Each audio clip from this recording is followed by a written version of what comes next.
We'll call the Selectmen's meeting to order at 7 o'clock. Selectmen's meetings are subject to being videotaped, and your image and voice may be recorded. And I understand our first appointment are with representatives of Blue Wave Capital. They came here to talk to us about a solar installation off of Gates Pond Road on the site of the former Hudson landfill. Is that correct? Good evening. Yes. Good evening. Why don't you come up this way, because that way the mic and camera will pick you up. And Thank you. I'm very pleased to see you again. nice to see you. Nice to see you again. How you doing? Well, there. How are you? I should begin? Yes. Hi. Hi. Ryan Craig, nice to meet you. Don't care about me. I'm sorry, Ryan. Nice to meet you. No, I do care.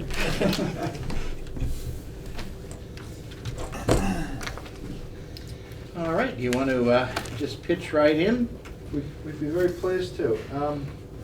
Firstly, the fact that you've allowed us to speak with you so quickly after first contact is greatly appreciated. We know you had a very, very dense schedule tonight already, and it was quite the shock. It made my weekend that on on Thursday, Mary and I connected after trading calls during the week, and she said, well, there's a Board of Selectmen meeting on Monday, probably doesn't work. And then I sort of began to see that it might be very meaningful for us to speak with you tonight instead of waiting a week or two. That's and fine. when you said that you could hear us, we were very pleased. Well, we are indeed pleased to have you in. And hopefully you'll like what we have to say. We'll try and be very efficient with your time, but also make sure that we leave for you and any members of the public, key aspects. Okay.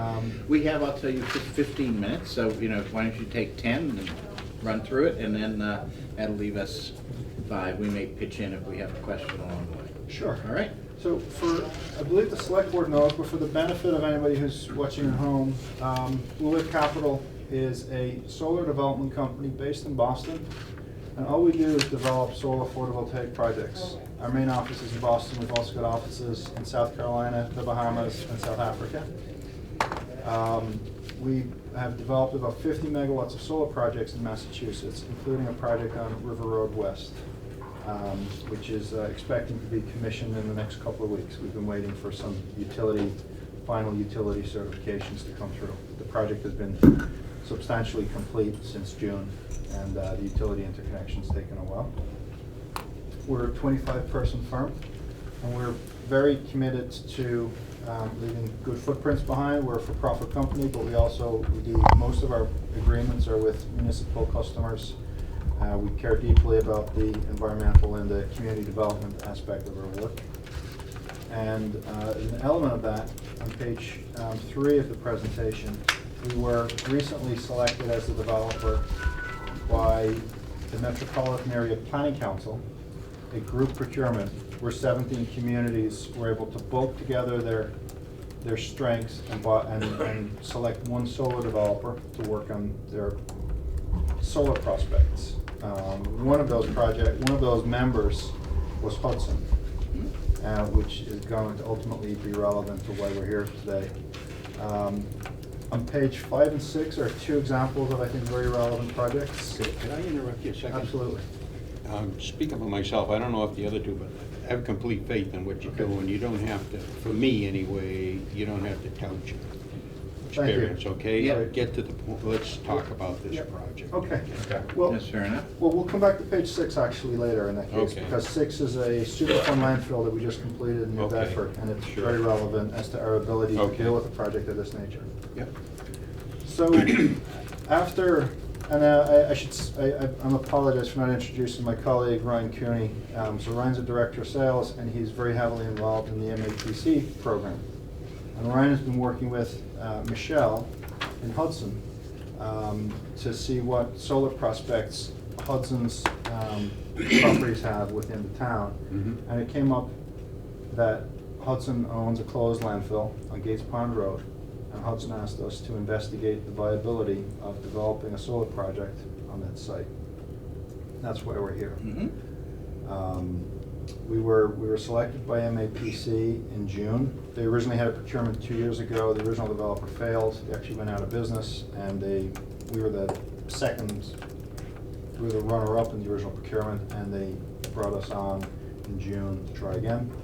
And we are working on all available aspects there.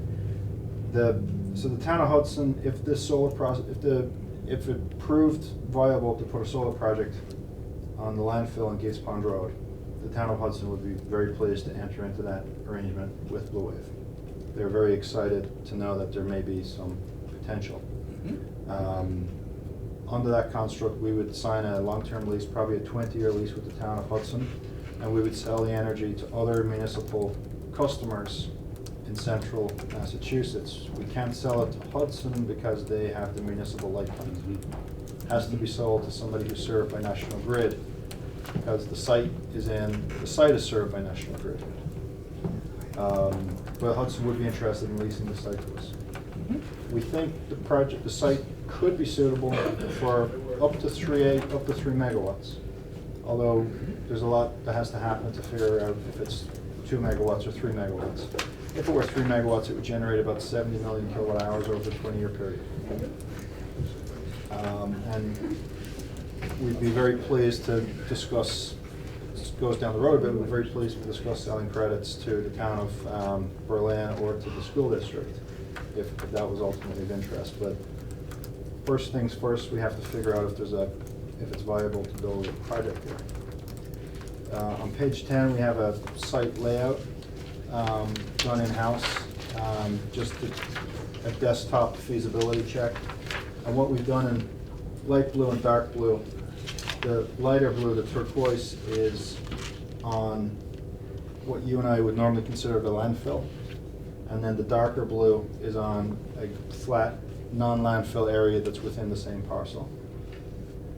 Is that parcel presently wooded, or is it open at this point?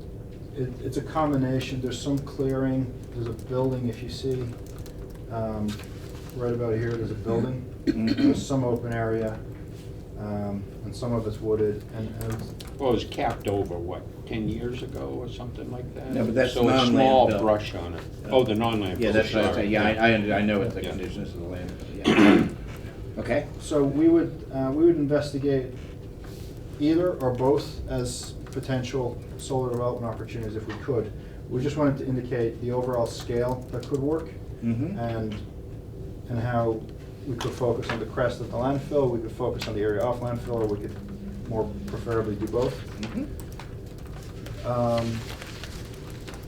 Page 11 is some excerpts of our site analysis.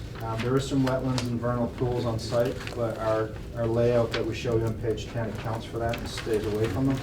You're actually able to see the wetlands and the vernal pools on our layout. It's not very good fidelity, but where you see. No, we'll trust you terrain. that Yeah. those issues would be addressed. Yep. And actually on page 12, Mr. Chair, you've actually got a better image of what's clear and what's not at the Gotcha. moment. Yep. And this building here, what's the building? We actually don't know. We were in sort of, we're in catch-up mode on the site analysis here. Okay. We do have more homework to do. I think there's actually well sites gone. Diane, The Diane? water supply right For beside the it. Hudson water supply? Yeah, Water part filtration of it, plant, yeah. according to Diane. Filtration. Okay. All right, thanks. Yep, go ahead. And then on page, well, the page numbers aren't visible, but it would be pages 13 and 14, we've got 2 excerpts of the Berlin zoning bylaw. And our reading of it is that, as written, the solar bylaw, or the zoning bylaw, would not permit solar development on this site. I think you have that right. Yep. So our question would be, or our request would that it be put to the citizens at a town meeting as to whether or not that is the zoning, that's specifically what they want the zoning to say for this site. Because a lot of green communities, a lot of environmentally progressive folks think that landfills and solar is a great reuse of landfill. We're very progressive in Berlin. We're They're well known very for green. Of course, it's not our landfill. So. our- But it is our land. It is our land, but it's not our landfill, and we wouldn't Yeah, get okay. anything. So we recognize that there's a recently amended zoning bylaw related to solar, but our request would be that, and we plan to meet with the planning board on the same topic, but our request would be that one or other board or both would support an initiative to put an article on a town meeting warrant to ask the citizens, put a zoning amendment to the citizens and see if a zoning amendment that would allow solar on landfills and brownfields, however it's best written. What is this underlying zoning on that spot right now? It says it's AR, it's in here, Yeah. ARC, Is that agricultural, residential? Residential. Okay, Not limited business, but. okay. Yes. Okay. Yeah, I mean, I'll tell you that I think the art of this is gonna be sort of what to rezone it to, so it can survive spot zoning, but not open up too much of the town in terms of, alternate sites that, that would be unanticipated. I mean, that would be my feeling of what the intention in doing this would be. I mean, I think it's a great, personally, I think it's a great reuse of the land. And I would certainly, personally, encourage taking some steps to do it. I think I would urge you to speak to the planning board, who really takes the lead in terms of particularly proposals to rezone land, but also generally to amend the zoning bylaw. I agree, And yeah. get their thoughts on how to proceed. Because I think they're going to try to balance allowing a particular thing but maintaining ongoing control over other developments, And I mean, I don't know. Have you guys introduced zoning changes in other towns to accommodate this? Not by town meeting action, no. We have followed existing zoning codes to. So you've gone through to special get permit variance. processes, but not actual rezoning? All the time, yeah. Have you guys proposed or done any actual amendments to zoning articles to allow for these things? Not yet, but that Okay. would be, our intention would be that we would bear the responsibility for doing that with hopefully the input of both not hopefully, we would welcome the input of the select board or the planning board on what would be an appropriate language. Okay. Um, Yeah, I was just, because Yeah. no sense in reinventing the wheel if you have done something in the past that works, so. We haven't, Okay. and absolutely share your concerns that it be limited, yet not so limited as to be spot zoning. Mhm. It's still one of the few things I remember from graduate. And what's your time frame? We had originally been thinking that the spring town meeting would be acceptable. Mhm. And I can explain why there's a lot of time pressure in solar development at the moment. No, you No, don't, you don't have to do that, But if. but spring is an acceptable time frame for you. Because I Um, think that's a I realistic. think in here it has December. Yeah. So, Ah. so December would be much preferred, and I can explain why. But there's a lot of Because time I know, pressure. because it's sooner. It would have a really material impact to the potential economic success of the project Mhm. if the project were viable but permitted sooner rather than later. It increases by significantly the chances that the project would actually get built, because there's a limited pool of ability to interconnect to national grids, Mhm. distribution system. There's a state limit on how many kilowatts of solar projects Yeah, can okay. connect. So to be on the December special town meeting rather than Springtown meeting would mean a lot. The warrant for that closes on November 3rd at 8 o'clock. I personally would welcome that. I mean, I would Get it all welcome it, but together, I think just Yeah. some words of caution that it's not very long. You have One. to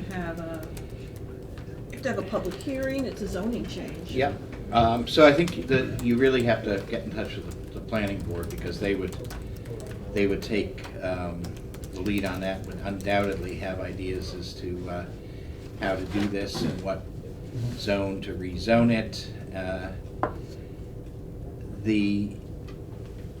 My own sense would be that, if the planning board could accommodate that, you're still going to, you're really jamming the issue.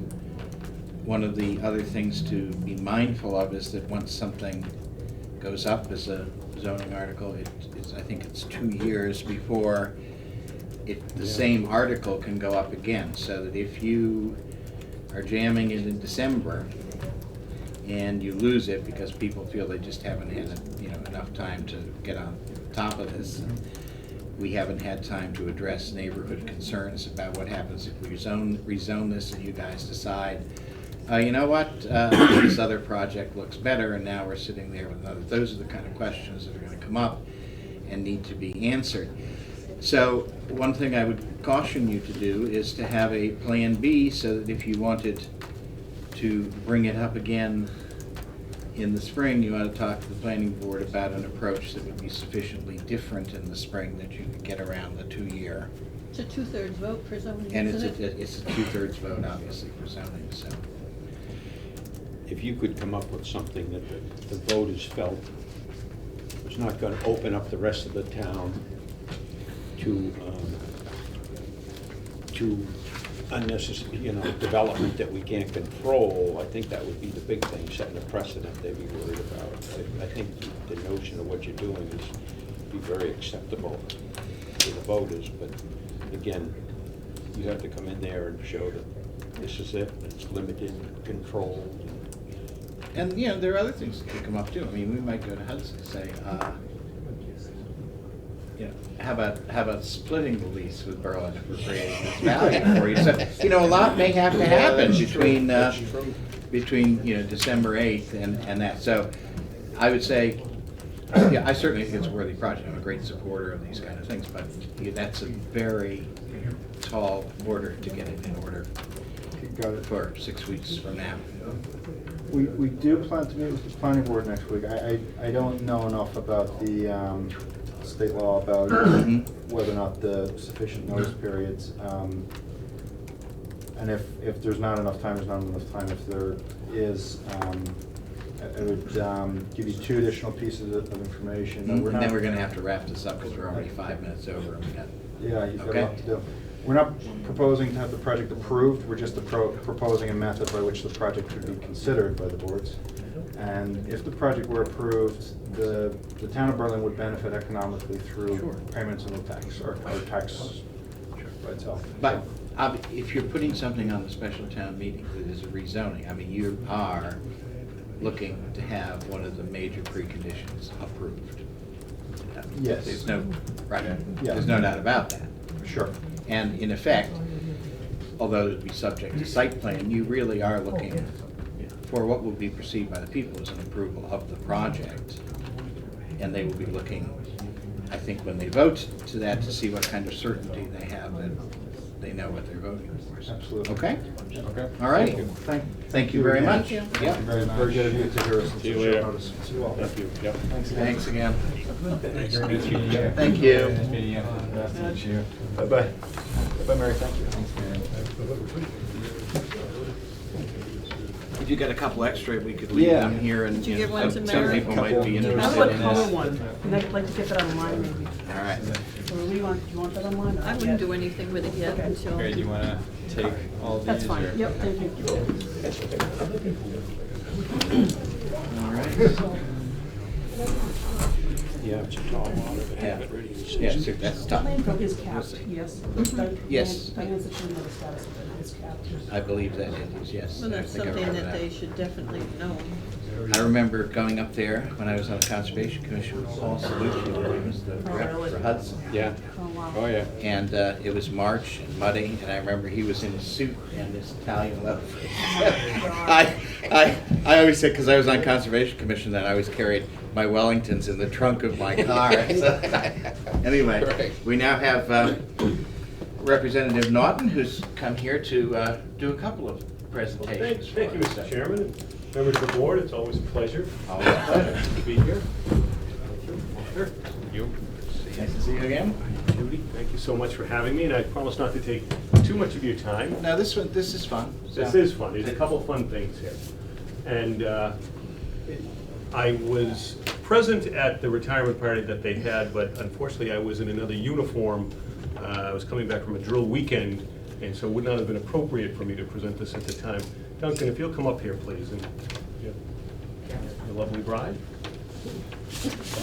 And I say that because Duncan has put, and how many hats have you worn in this town? I don't know. It's Quite a few. like just like a small town.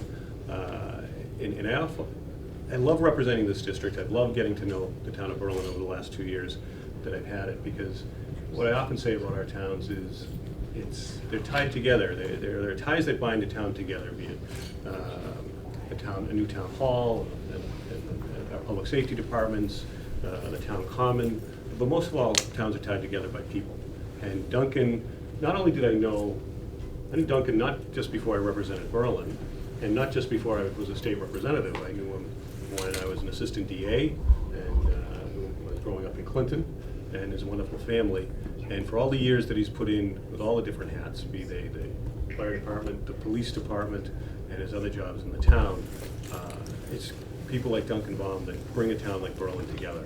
And we know, and I've asked for Mrs. Baum to come up, because we know that you couldn't do that without a supportive family. She's the wind beneath my wings. The wind? Oh, that's She is. beautiful. That's great. So it's an honor to be here. This is one of the fun parts of my job. And on my behalf, and I know the board's already congratulated you, but I'd like to offer you this official citation from the Massachusetts House of Representatives. Be it hereby known to all that the Massachusetts House of Representatives offers its sincerest congratulations to Officer Duncan Baum in recognition of your many years of loyal and dedicated service in so many guises to the town of Berlin. The entire membership offers its very best wishes and expresses the hope for future good fortune and continued success in all endeavors, given this 21st day of June 2014, at the State House, Boston, signed by Robert DeLeo and proudly offered by Harold Naughton, State Representative. Duncan, thanks for all you've done for this town, and I know you're really not done, so congratulations.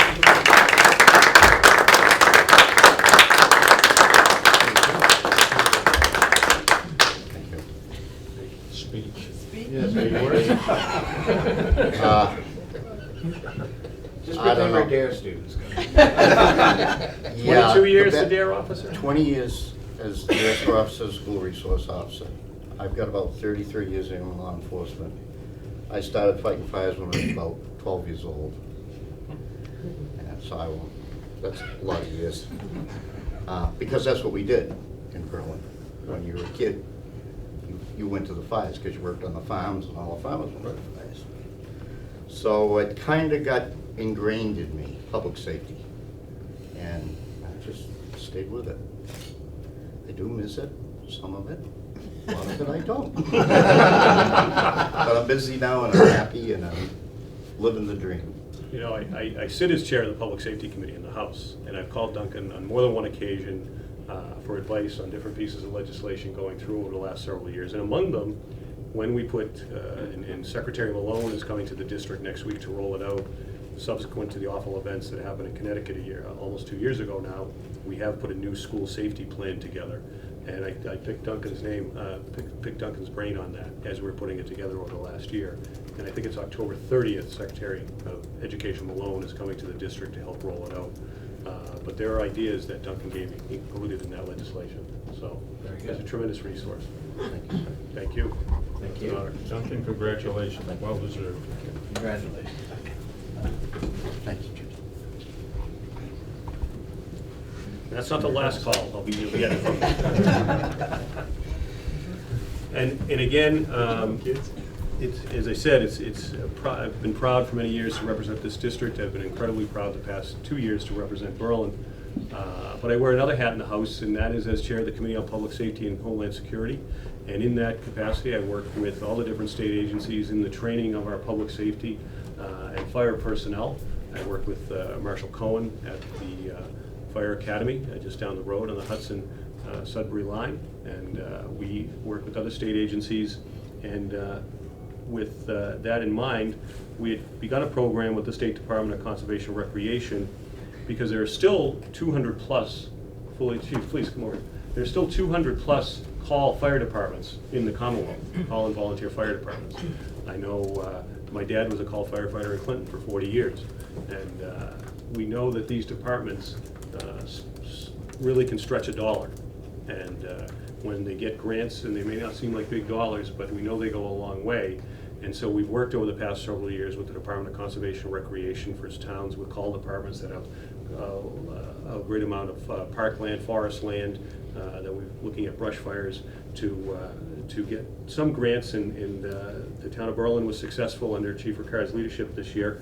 So I'd like to award this grant, Commonwealth of Massachusetts, Department of Conservation and Recreation, Volunteer Fire Assistance 2014 Grant Award, presented to the Berlin Fire Department in the amount of $2,000, signed by John Murray, Commissioner, Department of Parks, Conservation and Recreation. Thanks for your leadership. Thank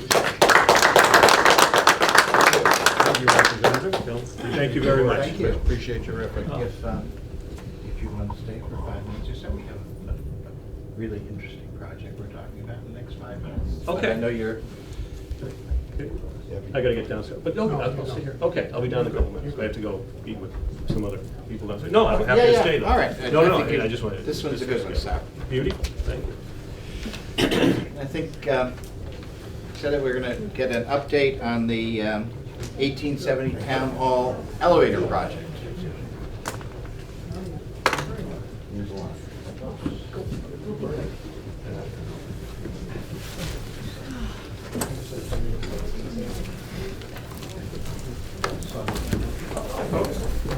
Cheers. Yeah, we're shaking everybody's hands. Thank you for your service to Written the something town. else, you don't have to remember everything. Thank you.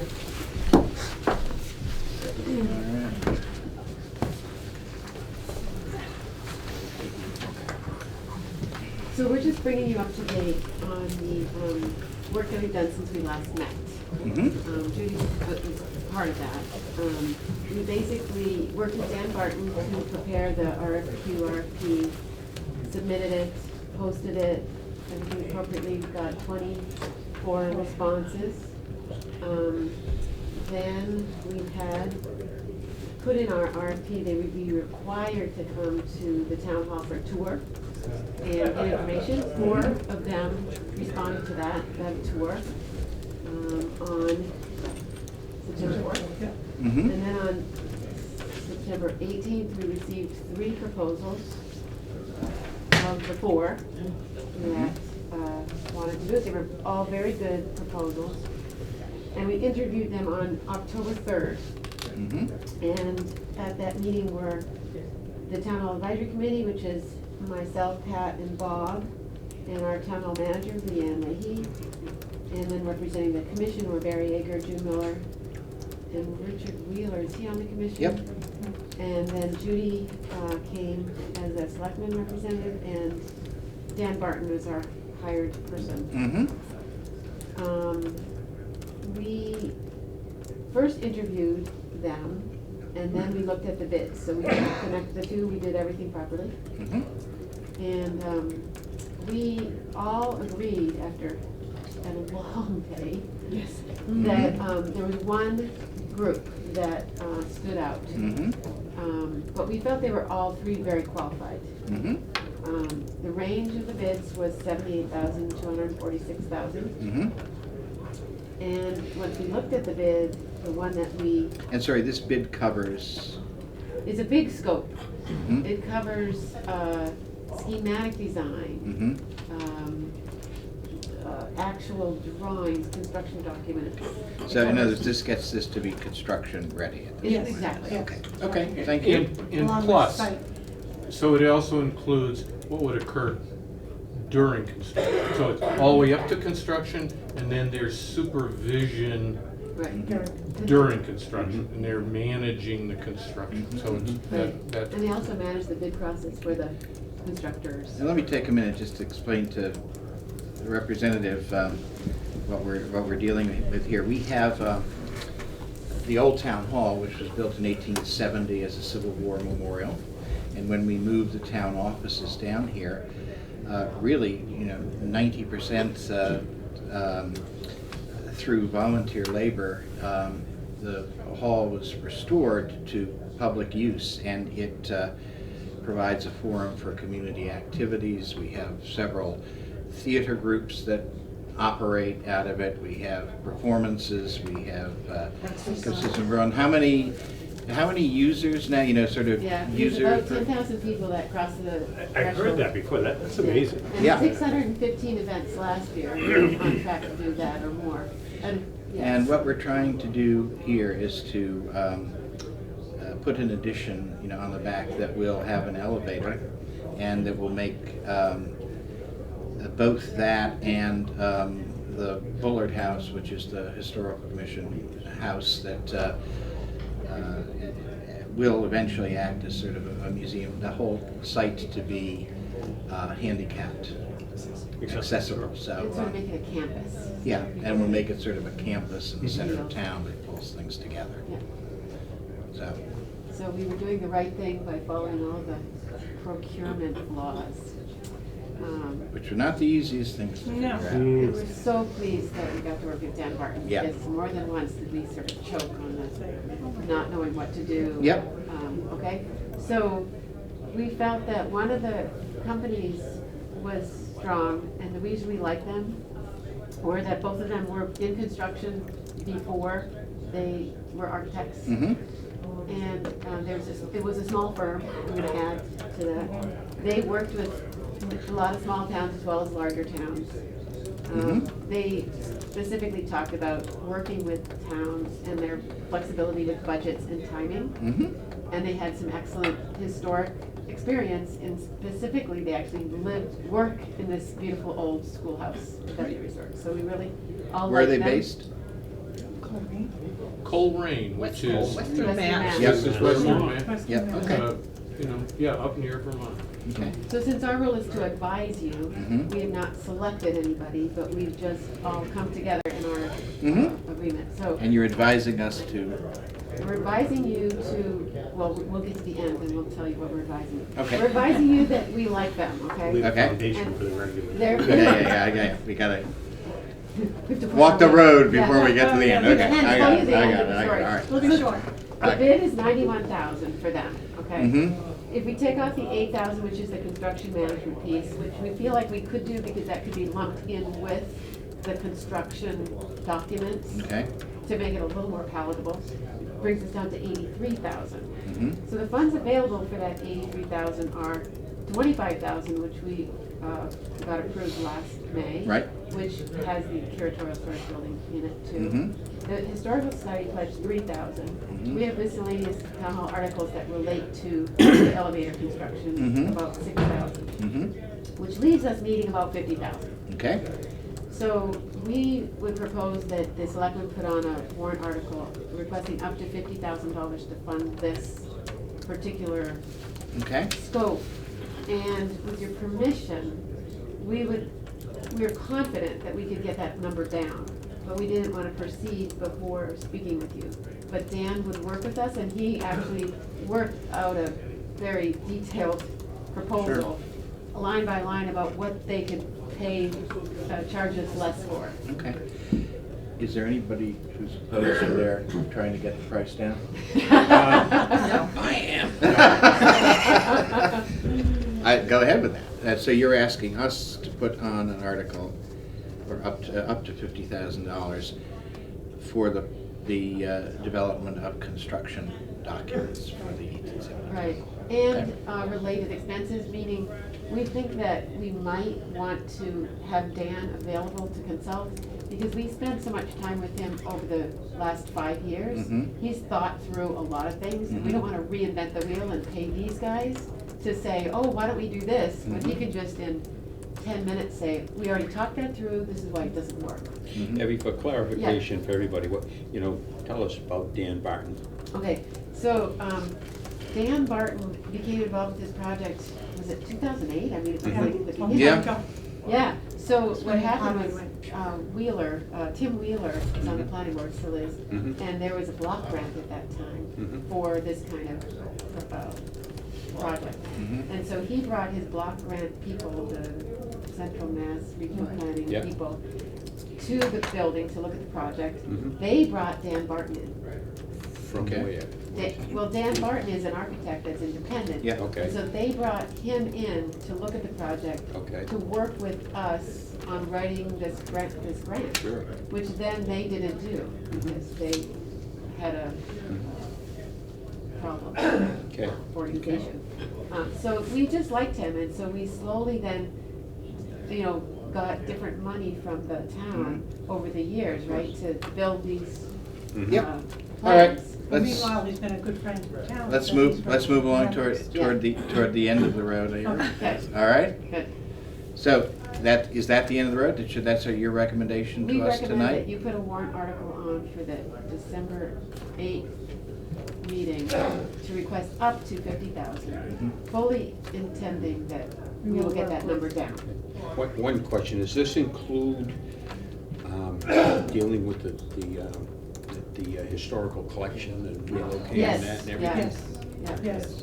The sort of campus Well, plan? it includes the design drawings Yeah. for that building. Right. and The figuring And, out- and the and landscape. Exactly. Yeah. Okay. And Yeah, all the okay, so associated. Basically, the whole landscaping. campus Sure. design. So it's, All right. it's Yeah. that Yeah. building, design of that building, and the Elevator elevator addition. addition, Yeah. And the Okay. parking and Sure. tying it all together. yeah. Good. All right, any other questions? I just want to say that Dan Barton spent the whole day there and really knew what to. Oh, yeah. I mean, He's I've an been in architect, meetings with he him. He's knows, fantastic. he knows Yep. what to look for and kind of guided. Mhm. Yep, he's been a Yeah, good, it was good. I good guy think to we us. felt many times during that day that we would have been somewhat adrift. Yes, But yes. he was Yeah. excellent, keeping us on Mhm. track and Yeah. really helped us understand the important parts. He's a about- professional. And then, Yeah. I have one last question, so just between us sitting around here and everybody who'll be watching. Yeah. Into what realm does this bring the total project as a cost? You mean if it's If it's, construction cost? yeah, and I understand, I'm looking for order of magnitude here with this figure in it now. Well, we've talked, Dan has said it's gonna be probably 500, 550. The curatorial building is kind of out there because it's a simple building. Mhm. So we're not sure there. That's the one thing we haven't got the schematic sign up, Right. because they hadn't decided yet. We have an idea where it's gonna be. Right, but that's not going to blow you into another order of magnitude. I don't think so. So you're talking Because it- 500, you're talking $500,000? Yes, The $500,000. biggest- Yeah, the biggest issue is the addition, because we're down there with ramps that are measured in the 2 inches, in order Yeah, to get everything in that understand. small space. Whereas the curatorial building is just kind of garage, a building basically. Cinder with block, good, yeah. Yeah. with good insulation. Yep. And All right. not a lot of stuff inside. Mhm. Okay, thank you. Any other questions, comments? Mhm. I'd entertain a motion for the selectmen to place on the special town meeting warrant December 8th, an article for up to $50,000 for the procurement of construction drawings on the 1870 Town Hall elevator, the curatorial building, and the landscape design of the campus. Said amount also to include related expenses to that. Fair enough? Thank you.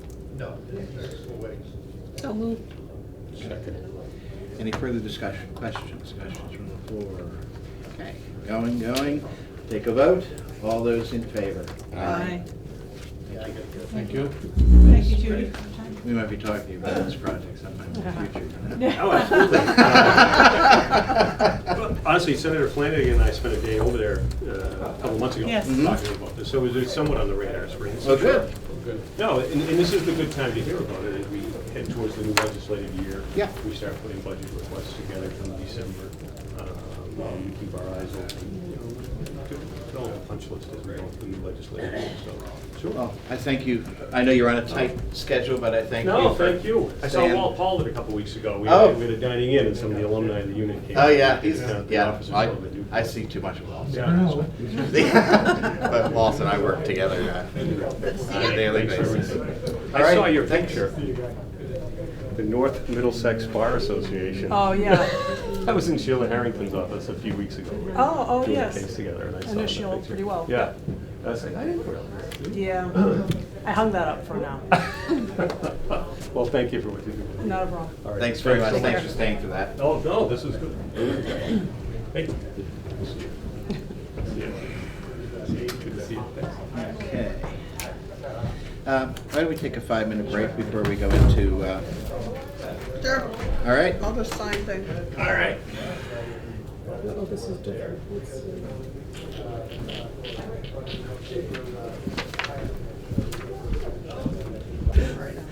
Okay, we're back in session. It is 7:47, and we are here to meet with representatives of the FinCom about the budget process, and I think we might, while you're here, take a little time to talk a little bit about the December 8th special town meeting and some issues for that. You know, is that okay? I think it's a good opportunity, and I don't know how many others we'll have to sit down, just us, and talk about it. So. So this is our typical, although and I can send you the printout, spreadsheet printouts. They come from a larger spreadsheet, but I can send it all to you electronically. And we can always run and make some more copies. Do we? So, so the budget season has started. Yes, I have a hard indeed. time wrapping my brain around that. I looked at last year's letter, and it was dated about the same time period. It still always feels so early.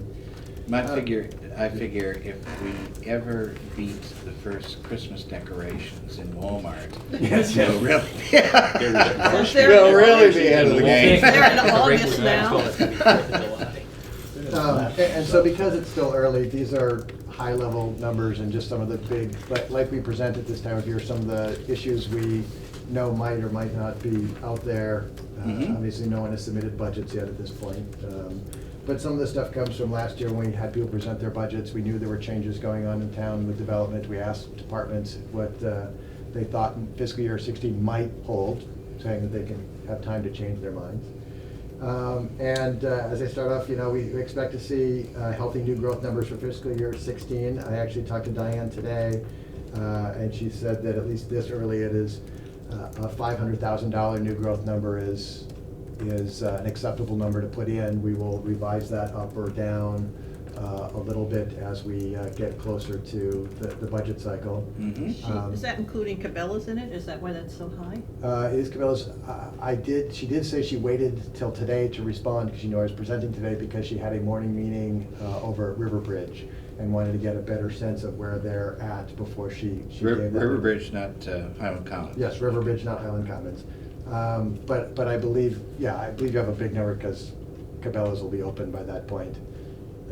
But I didn't press her for all kinds of details in it. Okay. We'll get more of that as we get closer. She's got her eye on that, so. Yes. Last year's new growth was big too, and it was 350,000, and so, it is a big number. Typically, my earlier years on FinCom, it was 75 to 150,000 tended to be the number, and so we are going to do pretty decently. Because of that, like this past year, I think after we see all the town budgets, it's not whether or not we can afford it within the dollar amount. If budgets come in with over an $800,000 increase, I think we have other issues in town. I think it will continue to be the debate of whether or not it is a good use. Just because we have the money doesn't mean we should spend the money. And we did make a bunch of those comments last year and expect some of it as well. And we did do a lot of increases last year. We increased some hours, we increased some salaries, we've added a couple of positions where because we weren't so tight, we could do that, where we have been tight for a long time, and not nickel and dime folks, but you can still have the right conversation about whether or not it's a good use. I also expect, though, like last year, we'll also spend, like the last several years, we'll probably spend more time at our meetings debating and discussing warrant articles, because that seems to be where all the excitement is at this point. And if you look at the original spreadsheets, the spreadsheets have already come out of the Finance Advisory Committee. The numbers look at, I thought I saw a number that was like 2.2 million when there is, 450-odd thousand in free cash and 900,000 in stabilization. And although, I mean, if there were really items we really need as a town and want as a town, we probably would do some borrowing to pay for those. Right.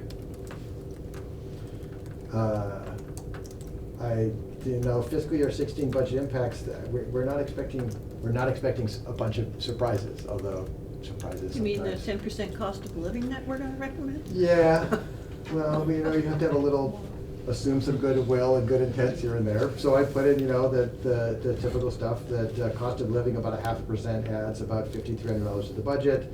Steps raise about $13,500 in the budget.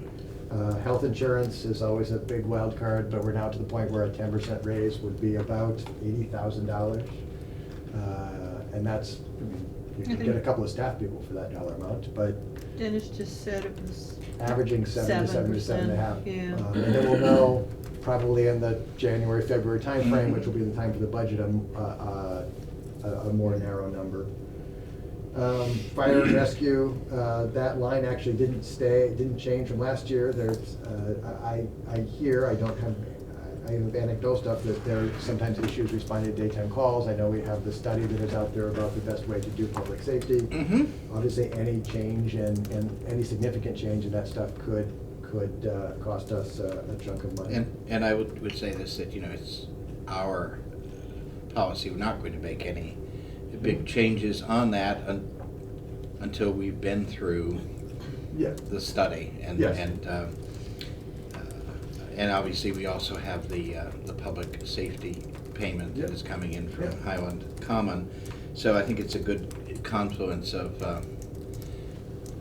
demands, times, times in people's careers, who are here, and so that will definitely be done, not off cuff, but as part of a quite extended. Right, and that's consistent with what we were saying even last year, where we asked even some warrant articles related to those departments be more heavily scrutinized, where we wouldn't want to necessarily spend money on something only to find the study says as a town it's not the most needed thing. No, and I would also like to indicate that I did the union negotiations with the police union, and the police union was supportive of the idea that we are going into this study and decided, to forego, some more, significant issues in the contract pending consideration of the whole thing. So I think it demonstrates that everybody in town is, at least seated in the boat, facing toward the rear and rowing toward the front, if with various degrees of enthusiasm. The schools last year, both in what FinCom wrote up in the town report and things that other was, we did not have the greatest faith or relationship in things last year. I want to both call out here and in the meeting that I think that they have done several things positively and in the right direction to make us believe that this year could be much better.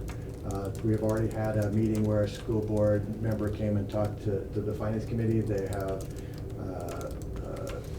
let go their financial consulting firm, which we made no bones about not really caring much for. And they have formed a budget task force that I see the emails of them struggling to find times to meet, but all of those are things that make us feel that things will be better with school budgeting this year. I like all of this stuff. I like to, where we can start off with positive energy and commitments, I think is always a good place to start. We'll see where all the budgets come out when the budgets come out, but we've been quite clear with our budget timelines as well. We also, getting into sort of the budget calendar, we have sent out to a few folks, I imagine will be put in the packet, that one of the things we sort of tripped upon schedule-wise last year is that we did all the budget hearings, we asked a lot of questions, we took a vote on sort of all the town departments and the warrant articles at a single meeting or a couple of meetings, sent out emails to all the department heads and the impacted folks.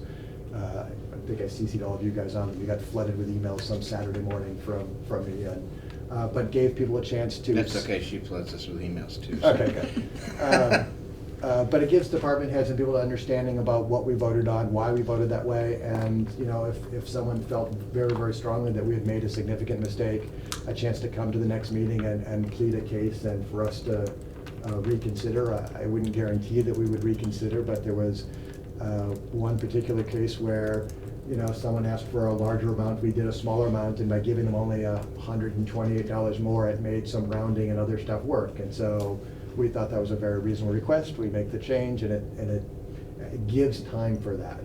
Mm-hmm. We're likely to do that again. Mm-hmm. And then warrant articles, which were the subject of a couple of emails over the last week or so. And so this was actually on here before even today's emails came out, but that we really like to see warrant articles around sort of larger, one-time, extraordinary stuff and not sort of small repairs. Now, we've not really sat down and figured out the definition of small versus large. I think if you're doing a $75,000 boiler, it should definitely be a warrant article. I think if you're doing a $200 painting of a room, you probably shouldn't do a warrant article on it. And we'll probably continue to try to revise that as we go. And I think we made, go ahead. Well, I think the discussion at capital planning was that sometimes departments take money that in their budget is for one thing and use it for something else. And sometimes it's in the town's best interest to put the money in a warrant article, because in a warrant article, you can only use it for the specified purpose that was in the article. And I think that's why some of those, like the technology one at the school, and there's a couple others I think that are in there, are put in that way. I think any good rule should have its exceptions in those ways. I just don't get sort of why we're not consistent about that. That several years ago, we had a lot of concerns about the way the fire department was doing maintenance of their trucks. And we increased their maintenance budget of the trucks by $20,000 to $30,000 so they could repair their trucks. That's much more significant than those, and several of the examples that Dennis included in the email about janitorial staff is not covered by warrant articles. No. And I've seen warrant articles, the warrant article for the library to do planning for an expansion that was many years ago, sat there, and now they're using it to do planning on something totally different. So warrant articles still can be used slightly differently than they were originally intended. In the technology industry and where I'm at these days, computers are an office supply. They're tiny, or they're part of ongoing stuff. You should be doing regular improvements and cutting over them, and it shouldn't be a big, giant project. And so, Yeah. No, I mean, They're replacements that get done every year.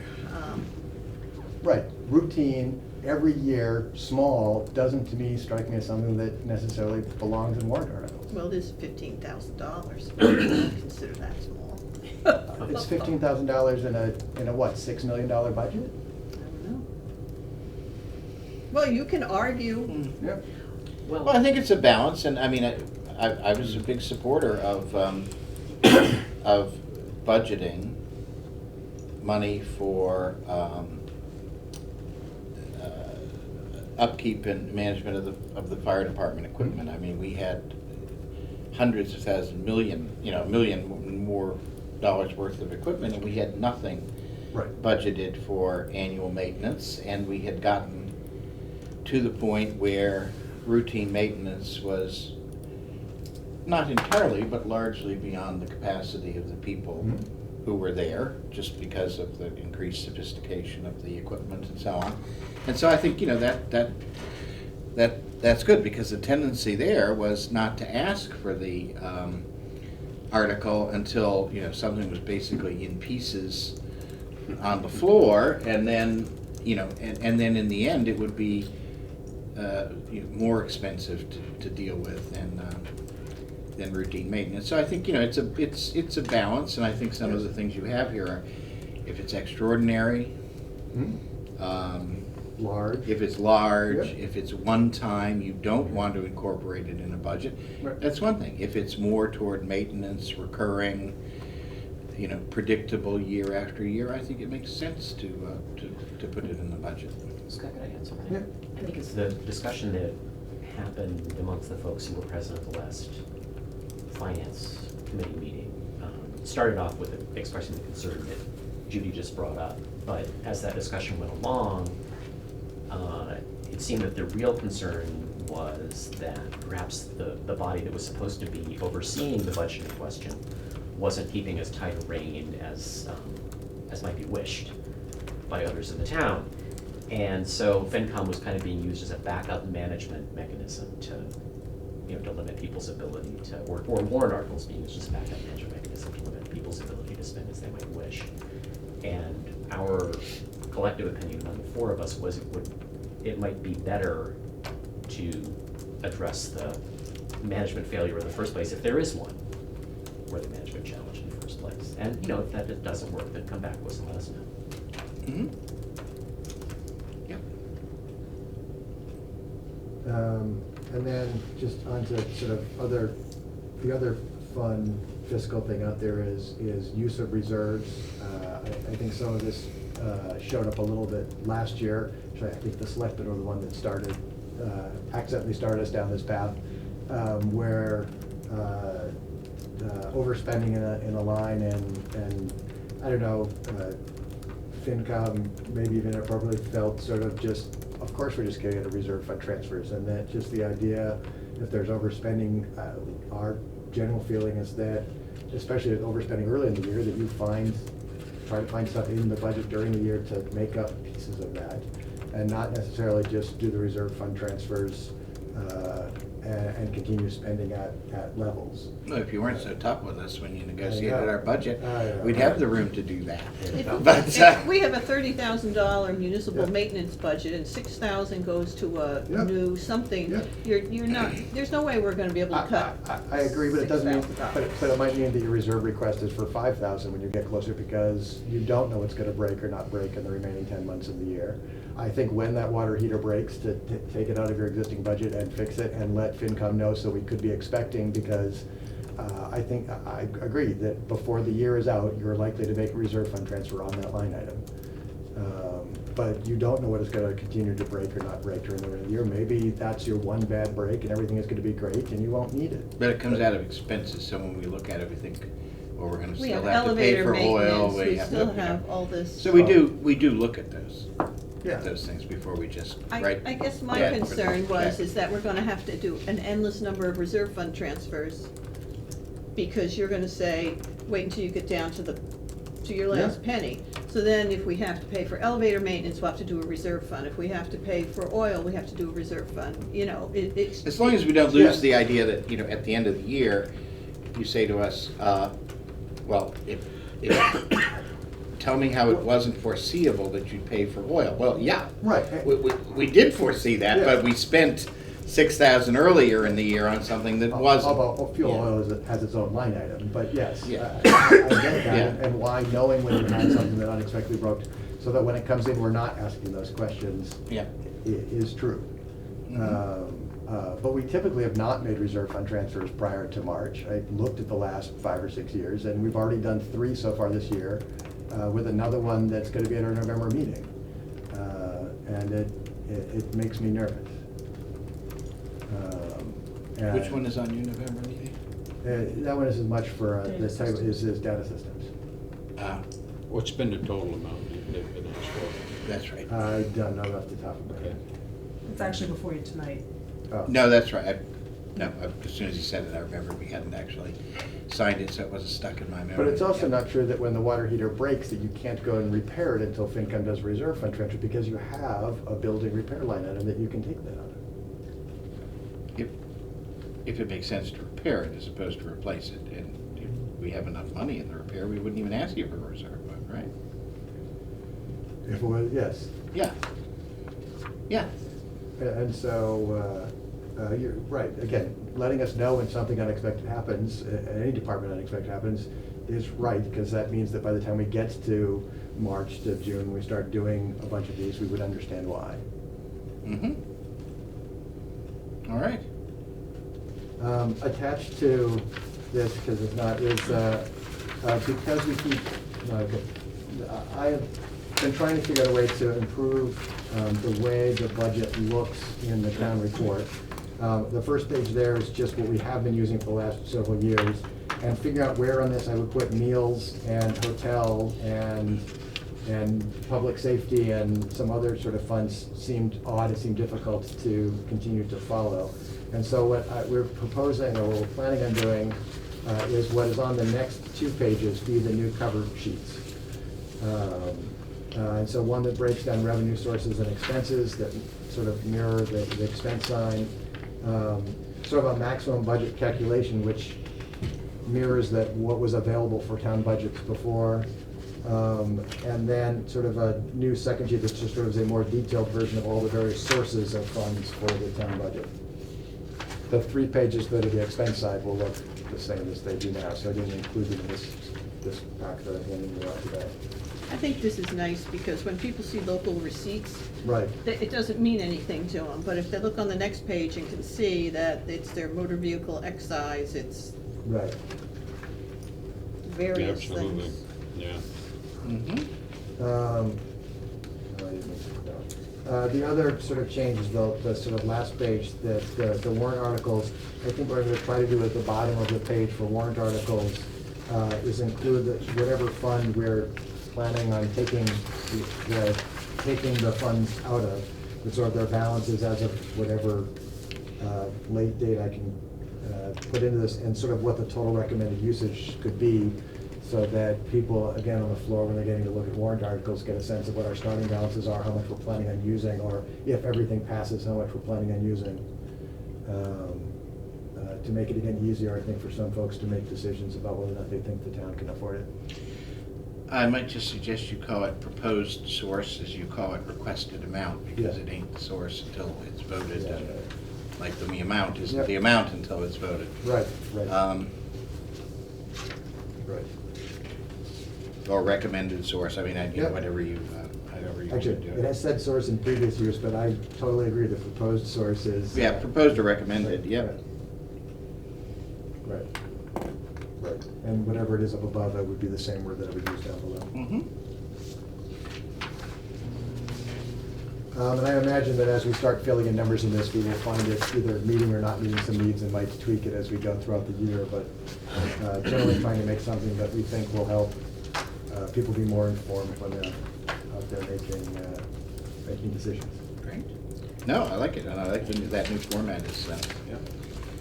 So- And if you're keeping this font size, I love it. Yes, because, I actually would I can specifically actually, tried. I can actually read that font size with my glasses on. That, It actually was an intent of mine to figure out how big a font I can make it and have it still fit onto a page. yeah, I like it.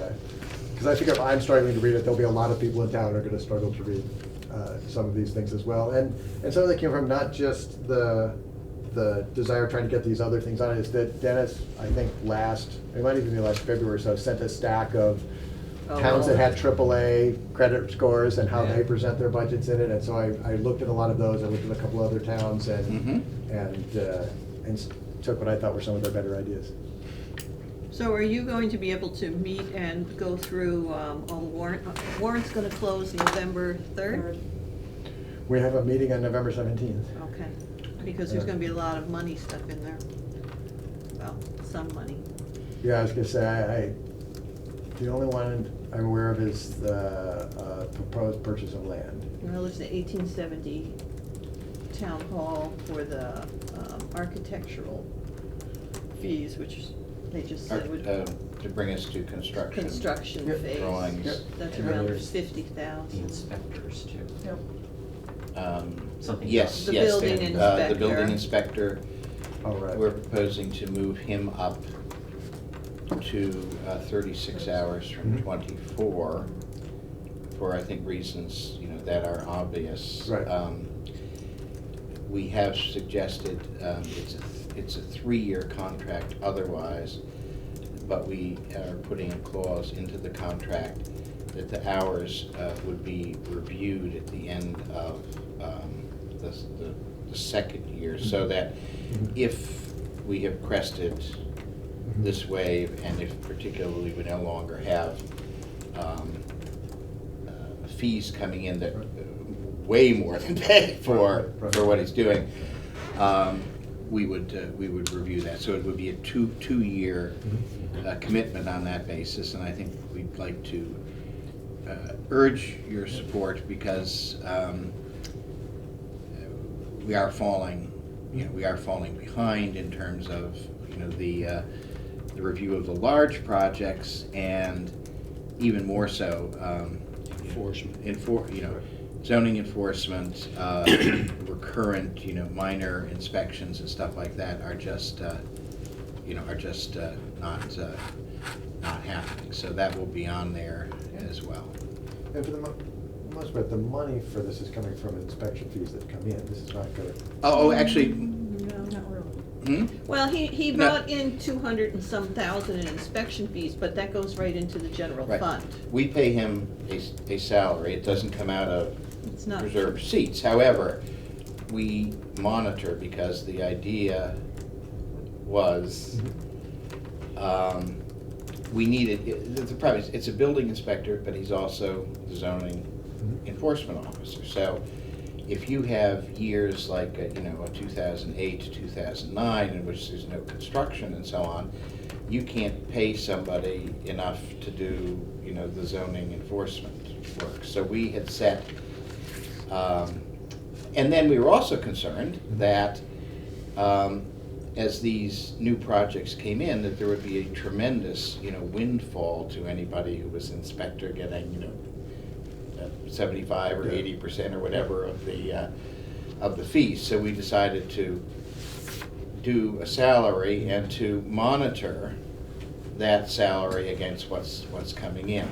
So, for instance, in this year, it's $250,000 in inspection fees, that are coming in. It's not an offset receipt, but we're looking at that, as obviously connected. In the past, even without this blip in the amount of construction, I think the inspectors have been getting like 95% of the fees, whereas the building inspector, last I calculated, was like 71% of what he brought in on a normal year. And with this increased, it'll be even a smaller percentage. Right. And I think you're right, sort of, if you will, an average Right. year over Right. the last 2 years. That meant some years we actually paid out more than we brought in building fee. Like, I think 2009 or so, we had that kind of problem. But right now, we're, it's a real challenge, and that's why we're putting it on the STM, and why we'd ask for your support on that one. And again, we're doing it for a 2-year commitment, and we're really looking for funding for the balance of this fiscal year at the STM. And then for the elevator drawing, It, potentially taking the money out of the cultural fund from Highland Commons. we were thinking of doing that right now, but that doesn't mean that, one of the reasons is that we want to do that pursuant to more of a process. It doesn't Right. mean that if we take it out of somewhere now and then that project goes through the process, it doesn't mean that at some time in the future, money couldn't come out of that and go back into wherever. I think there's also a capital one, that you can Yeah. take it out of Yeah. that one. Yes. So, that's where we are with that. Okay. And I think, again, that one's a good one. to get on top of, because frankly, you know, in terms of state matching grants and stuff like this, there aren't a lot of towns that are in our position to be able to spend money and get things done, so the competition is thinner, I think, with respect to getting support from alternate services right now. We certainly experience that on the conservation side, haven't we? So that's one of the reasons we're trying to keep moving that one around along. And so the warrant article's closing, you said, on the 3rd of November. At 8 o'clock. Yeah, and so we'll probably then quickly try to turn around and get people who have fiscally spending ones and try to get them on our November 17th meeting so that we can get them through and get votes on them. I would love to come to that. I'm going to be in London that week, but if you guys have any questions or anybody wants to talk to me, or you want to come into one of our meetings or whatever. Do you have thoughts of where the money for buying land would come from? Stabilization. Do we what, Scott? Thoughts of where the money would come from to buy land in South Commons? We've been thinking about stabilization, and that has a 2/3 vote, which so that people have to demonstrate pretty strong support for it. And, you know, what the target amount is 5 or 6%, and we're well above that, so you could buy that land and still be above the targeted amount. Yeah, and of course, we also have the prospect of being able to restore stuff to stabilization. Right. In the near future, anyway. Right. And it does certainly seem a great opportunity. Yeah. By the way, That remember flood last line will week not when come. we bought that Matthews piece up there, 25 acres? We're paying $100,000, we're gonna get 100% reimbursement from the state. I saw that. So, How do we do that? I'm not gonna tell you. All right. Okay, so we're gonna get that all back. Free, yeah. All right. Free land. Can't give it that. Yeah. Yeah. Free's always, well, not always good, but free sometimes. No, and we've had success like the parcel Oh, yeah. at the corner of Pleasant and Central. It's 17 acres right in the center of town with a net cost to us of about $225 or $250 Yeah. because of the state Yeah. matching for 17 acres right in the middle of town. And so they let us buy conservation land, and then they want to put a pipeline through it. All Makes no right. sense. All right. Okay, thank you. Thank Thank you. you. Thank you. You have any questions for us? No. Wait. Oh, wait. Before you guys all leave, Yeah. just a reminder that budget forms are gonna be going out November 14th. Okay. So, that means classification spreadsheet, personnel needs to be done roughly around the 1st-ish. Yep. Okay. And also, if you have any changes or anything like that on any of the forms, we can change that. And also letters from selectmen normally and from finance go out in the package as to what your recommendations are. Yep. Yep. So The just- We usually get our CPI At the end of right at the end of It closes in October. September, and we Yeah. get at the end of October, so. we use the So we're shooting for a November 3rd date, so I have at least a week to. for the officers meeting. I would also invite that if FinCom wants to make a presentation or a talk or anything there. I was gonna say it'd be great, but I don't know if any of us can make it. Ah, okay. What's the day and time? It's a Monday night, 7:45. 7:45 on Monday, November Well, 3rd. I mean, I know sufficiently little that whether I can cover enough any material at this point. Oh, you can stand up there and talk. I could say, Yeah. hi. If I'll you get know back to sufficiently on that. little, you'll be right with the rest of us, and you can Cool. give a talk Great. just like all of us. By the way, did Representative Naughton about the pipeline tell you about he has a possible legal theory that this particular pipeline is a spur? Yeah, It is a spur. It is It a did- spur. Yes, such that it's not subject to the interstate federal regulation. I mean, they'll argue that it's part of the bigger Right. pipeline. Right. Yes. But anyway, Right. he's That's what he's working on. No, it's interesting. he's interested in that. Yep. And I would say 20 years ago, I would say that didn't have a chance at all, but as, Yeah, now it probably might. now it might. Yep. Yes. Anyway, Yep. Thank you. Thank you. Elena? good night. I actually remember being with some federal people under the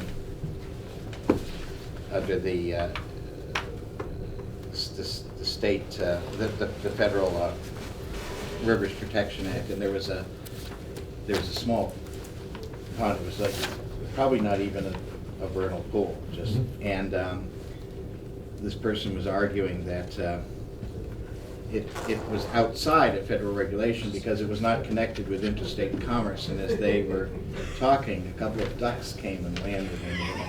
And the federal officer said that there's your interstate That's right, commerce. interstate. Those don't cross state lines. But those days are gone. That's right. Yeah. Yeah. Thank you All very right, much. thank you.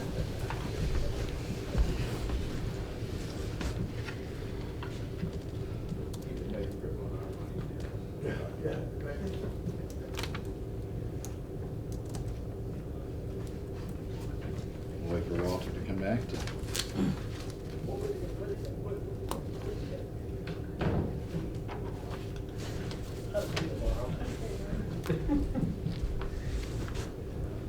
All right. We're gonna get fire in here for this, or? They should be. I know they're all downstairs. They Okay. have all their own. Oh, room that's not anyways. till 8:30 anyway, so that's good. That means we can chunk away at the normal. Okay. All right. Okay.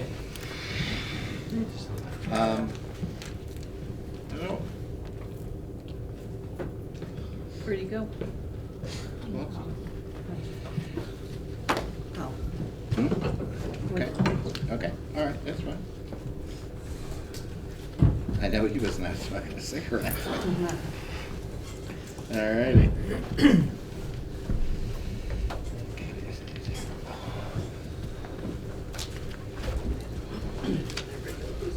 Go from you two with it, please. Do my best. All righty. Are we ready to approve any minutes? This, I have read some. yeah, I have read some. I think I read the June ones. I didn't get the July one read. So, are you ready to approve minutes? Sure, Okay, yeah. all right. Let me just, through to be sure, we have to check to see who was here. All right, the executive and regular session meeting minutes from Monday, June 16th. All selectmen were present. I would take a motion to approve. So move. Second. Any discussion, comments? Hearing none, I'll take a vote. All those in favor? Aye.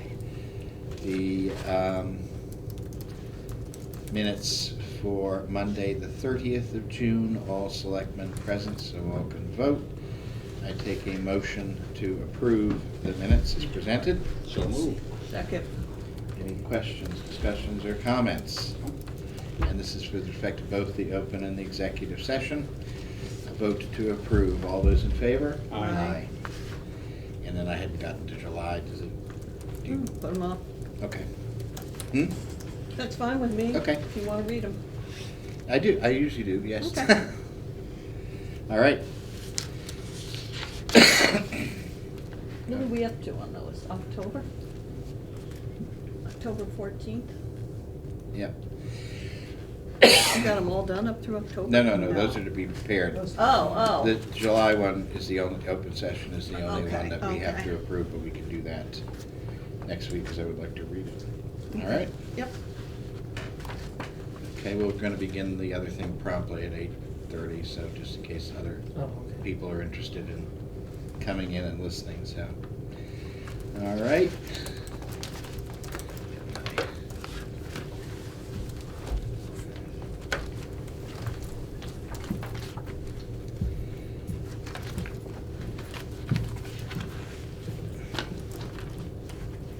Look at your agenda, I seem to have buried mine. Cultural Council, Okay, approval, all right, here. thanks. I came in today, but that's just regular routine. What are you looking for? Oh, no. Approval of FY15 Cultural Council contract All and right. scope of services.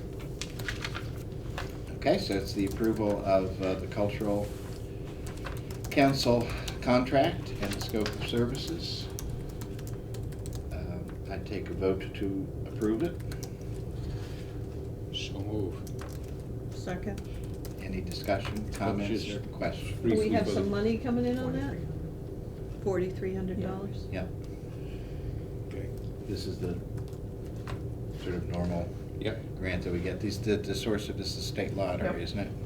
Okay. Mass Cultural Council. Yeah. What is the total amount on that? It's $4,300. Okay? Yep. Any other questions, comments? Then I would take a vote to approve. So move. Second. All those in favor? Aye.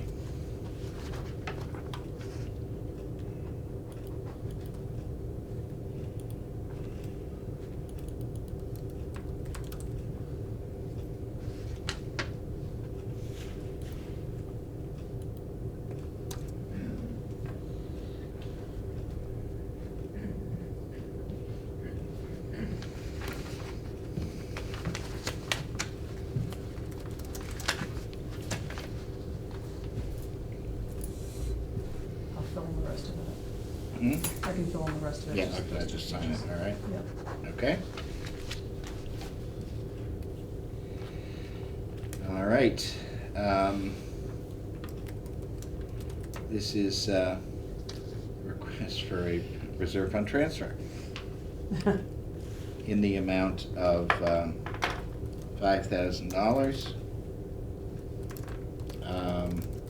which is the offer deposit and the purchase and sale deposit for the potential purchase of the 58 South Street property, which is the property that abuts the South Commons recreational area. Both the offer and the purchase and sale deposit will be contingent upon STM approval and would be refundable if we don't get that. I would accept a motion to request a reserve fund transfer in that amount. The reason is obviously we didn't anticipate this, and we need to move to secure the purchase and sale on the property. I so moved. Second. Any further questions, discussion? Hearing none, I'll take a vote. All those in favor? Aye. Aye. I think we can probably squeeze in the data system services one before we go to the next event at 8:30. This is another reserve fund transfer.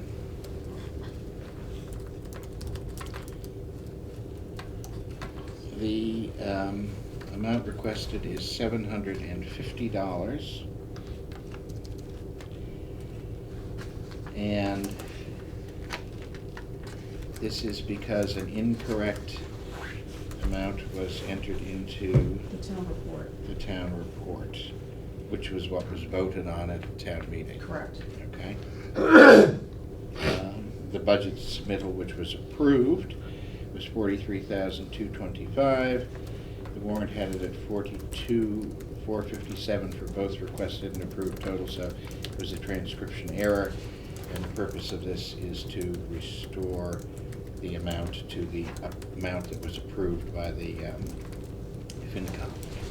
Can we do that? We can request anything we like. We'll see if they do it.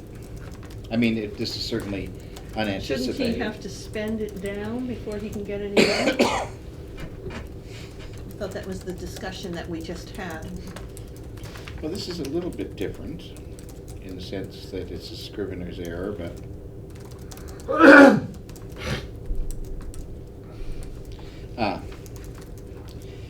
and we have a note here from Mr. Hawkins asking us if we would please prepare a $750 reserve fund transfer to correct the mistake. Okay? So moved. This is one of the exceptions. He said Yeah. approves the rule, all right? Come on. Consistency is the hobgoblin of little minds, right? All right. Any further discussion, question? No. Hearing none, I'll ask for a vote. All those in favor of requesting the reserve fund? Aye. Aye. Aye. There you go. All right. At this point, we will move on to a discussion of the public safety proposals. And we have the chiefs here.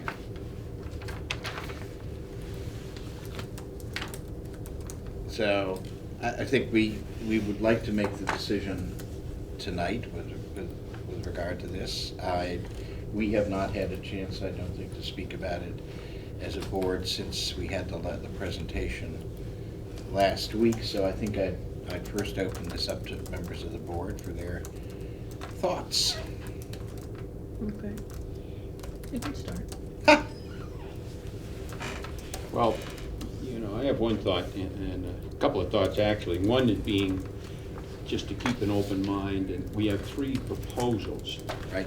But my view is we have 4 alternatives, one being, of course, that we can decide to do it internally with us, working with the 3 chiefs, who I have a great deal of faith in, and looking at the facts and going about it. So I just keep that in mind. But the second thing, I was a little concerned about most of these proposals come in and they're gonna look at this and decide equipment and manpower, stuff like that, but I always look for the number one, they should look at the actual need, analyze call records, look at the volumes, look at the data that comes up with a true definition and quantification of the actual needs.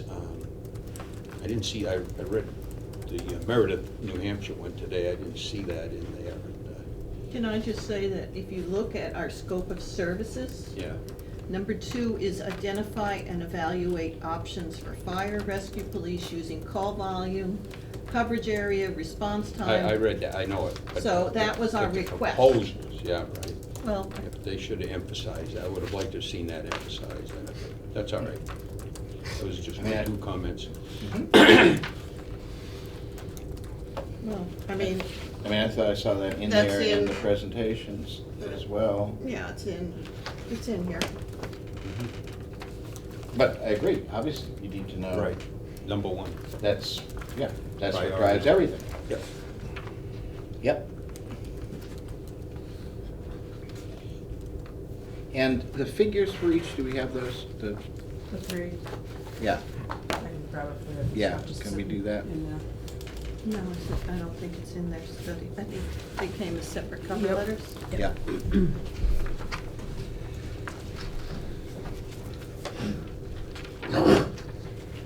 While we're getting that, any thoughts or comments from any of you on this?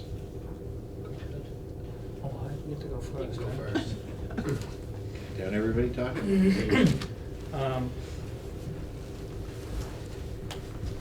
I'm reviewing Matrix, which was the first party that came in to do a presentation for you. Mm-hmm. Just some thoughts. They appear to have very limited experience in New England. Mm-hmm. I didn't see any EMS experience noted at all in their background of the proposal, although one could assume that it's covered within fire rescue work that they've done. I saw no experience with small communities at all. I thought their methodology and the deliverables were understandable. Mm-hmm. On data collection, they want 5 years worth of information. There was no background as to how they wanted that collected, et cetera. And I mentioned that with respect to one of the other proposals that I'll reference.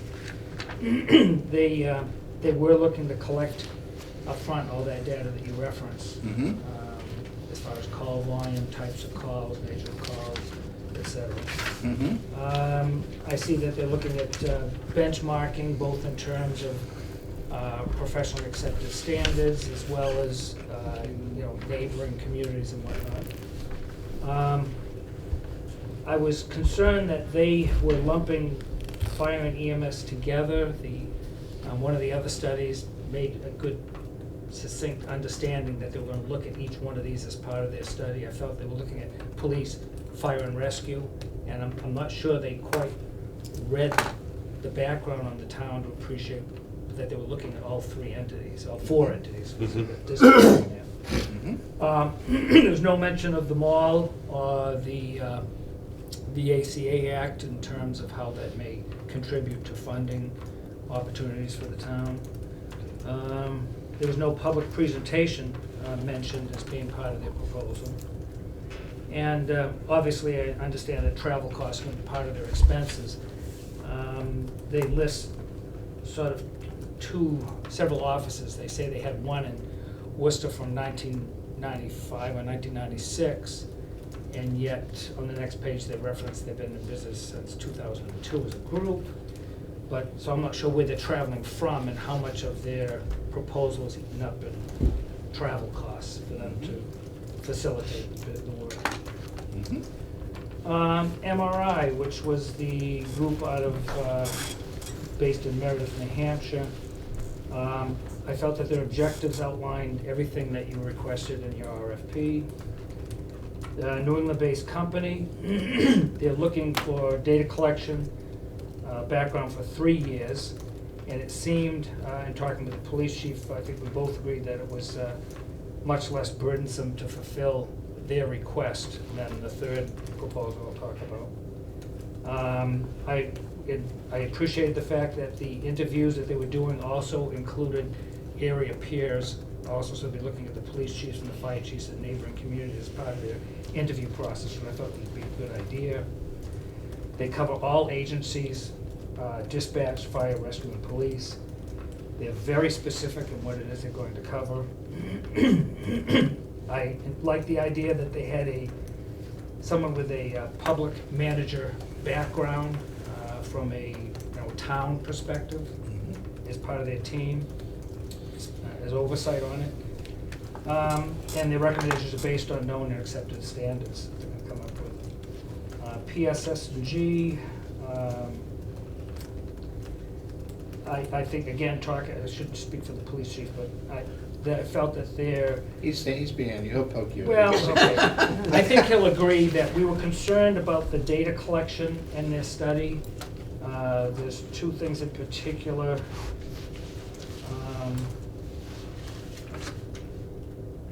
One item they reference... Limited tabs. Yeah. Yeah, limited Yeah. tab, and then the other one. Well, first of all, that Yeah. all documents be in Word or Excel with delivery prior to the start of the project, which we agree, a lot of documents in Word, there's no problem. But all of our data is in Pamet. And to have us extract it and put it into Excel is going to be certainly a financial burden, time burden, staff burden on my end to accomplish that. And then later on, they're looking for data in electronic tab delimited files, which again is something that's not common for either one of us to put that together. Well, that may explain to a certain extent the lower cost there. Well, we're doing some work there. That- I felt that their methodology and their process was poorly defined.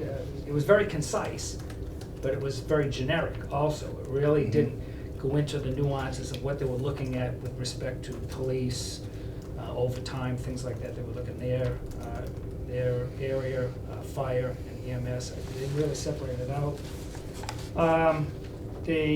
Under the ACA Act, they were just talking about discussing trends. Well, we know what the trends are.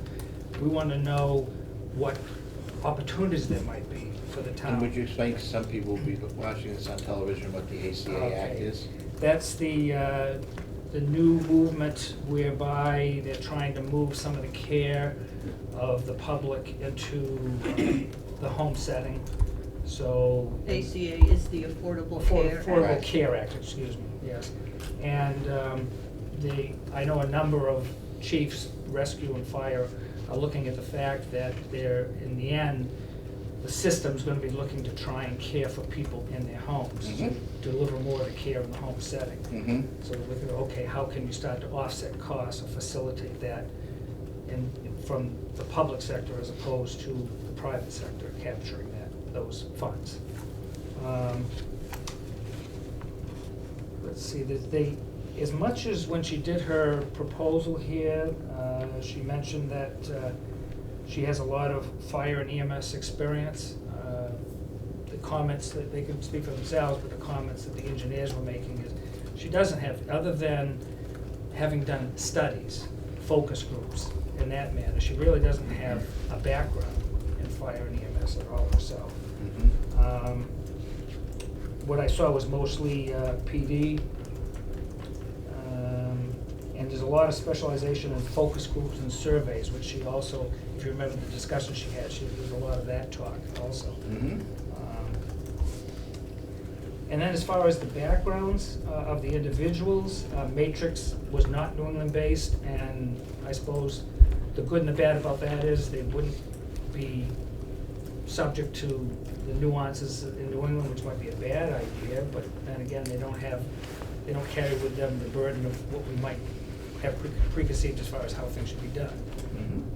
MRI is based in the area, and PSSG, I heard good things on the police end, on the fire end with respect to the individual that was here that evening. Mixed results on the director. Okay. So not to rehash everything, but in looking at Matrix, one of my concerns is that they do tend to stick to larger projects, larger entities. I do actually have some experience with them. They did a study in the town of Wayland, and it was kind of an all-encompassing study of the entire community, including the police and fire departments. Never really saw much of the results of that. There were some changes in how we ran town government and moving to a town manager form of government, but not on the public safety end.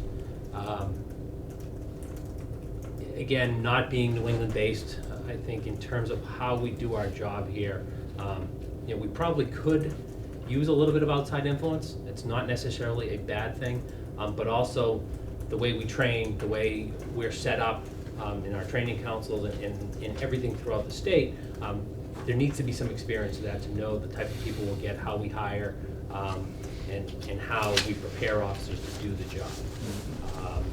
MRI, again, New England-based. I think of all three proposals, I think it was the most detailed. I was very happy with the talk of working with the neighboring communities as far as they could without doing studies of those communities, because that's a resource that we rely on heavily already. One concern, but also a benefit, when MRI sat in front of you, the two people that sat on the side of the director I knew personally. Granted, they were both on the fire end, but I want to be open about that I did know the players that were involved. I think people should know that. But again, to me, that's a benefit. I know it's people that are going to do their job that are of high ethical standards. And again, they were on the fire end and not the police end. In terms of public safety strategies, I think their experience is limited. I think they've done a lot more in grant writing, focus groups versus the overall studies of the departments. This is MRI. No, PSSG. PSSG, sorry, okay. What I looked into, and they did some work in some of our neighboring communities, and just trying to even find out what they did, the players involved had no idea. So I don't know, they did work in Hudson, the police chief wasn't even able to tell me what was done by them. So I think they did have some involvement, but how heavily they were involved, I'm not sure, and what's on their resume. Okay. Overall, I welcome it no matter which group you choose. To have a fair outside evaluation, I think is something good for all of us. And The MRI out of New Hampshire, they're a little bit ahead of us in EMS in New Hampshire, and maybe they'll bring some of that down here. so you were happy with that? How are they ahead of us in New Hampshire? Well, they've been doing this matrix up there for the last 5 years, so we just started a year or two ago. Matrix? Yeah, mass ambulance trip recording is. This is the thing that all the computer work you have Yeah. to do now? They did it, have been into it at least 5 years. They've been into clearing C-spine at least 2 years ago. And this is just because the state of New Hampshire requires it? They're ahead of Massachusetts? Yeah. Okay. It's now coming about into Massachusetts. We have just got trained so we can clear C-spine in the field. Which is spinal injuries. C-spine is spinal injuries. Well, we can clear. For those of us who don't know the lingo. It basically, it actually takes some of the work away from the EMTs at the scene. It makes their job a little bit easier. That, and the hospital, they, Yeah. at least that director doesn't think that we need it, and probably 1% of the time.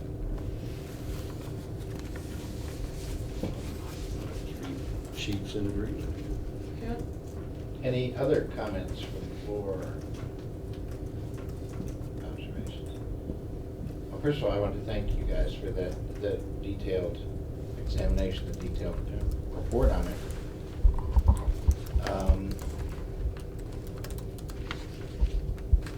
I guess, yeah, in my looking at it, I did not come to quite such a detailed understanding, but I did think that the PSSG was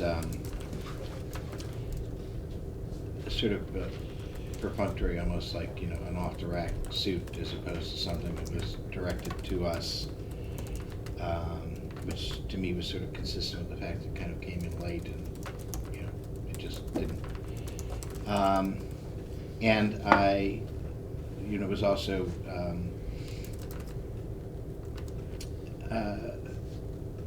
impressed with MRI in the sense that they seem to be more in our, not only in our neighborhood in terms of geographically, but in our neighborhood in terms of looking at, you know, having looked at towns at least somewhat in our order of magnitude and size and so on.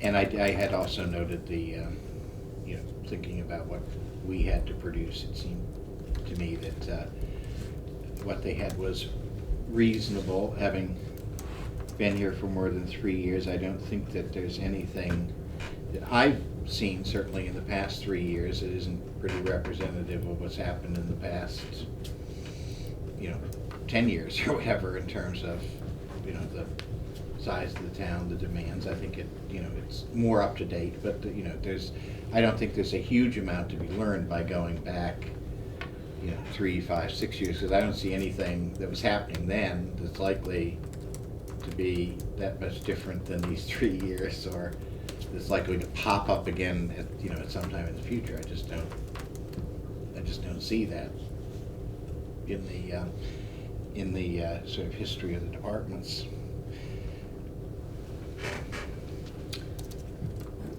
I guess I would have to agree with what's been said. The MRI, the fact that they would look into the local area as both a resource and a comparison, and the public manager background part, because I think that that's one of the things in the public strategies group that when you asked them about, what was your question, municipal? It was Oh, chief asked when the that, chief asked about, and it was like, well. Superb question. Yeah. And for Matrix, the fact that they hadn't done any smaller communities, I thought that was a big piece of it. Yep. I'm detecting a consensus developing. And so before it disappears, I might call for a vote on the matter, or at least a motion on the floor. Me to make one? Sure. Well, I would move that we award the contract for the public safety study to MRI. I would second that. Okay. Any further discussion, questions, or comments? Hearing none, I will call for a vote. All those in favor? Aye. There we have it. Thank you again for your time in reviewing it. And Thank you, Joe, for your support.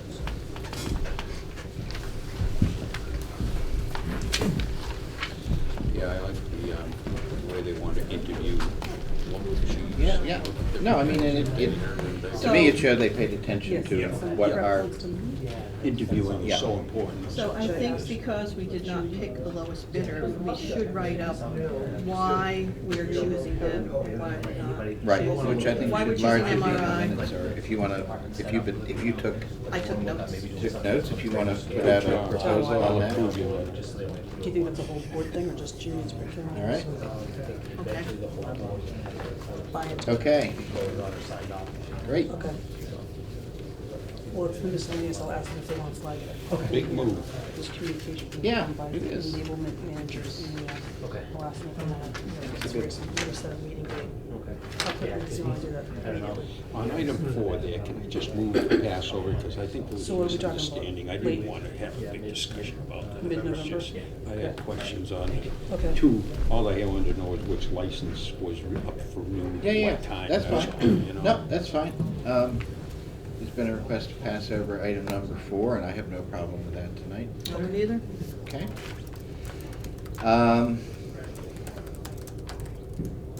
Okay, this is a treasurer request. I think it was long enough to give a 90-day advance notice to employees of the switch over to. Now, Or is it needed?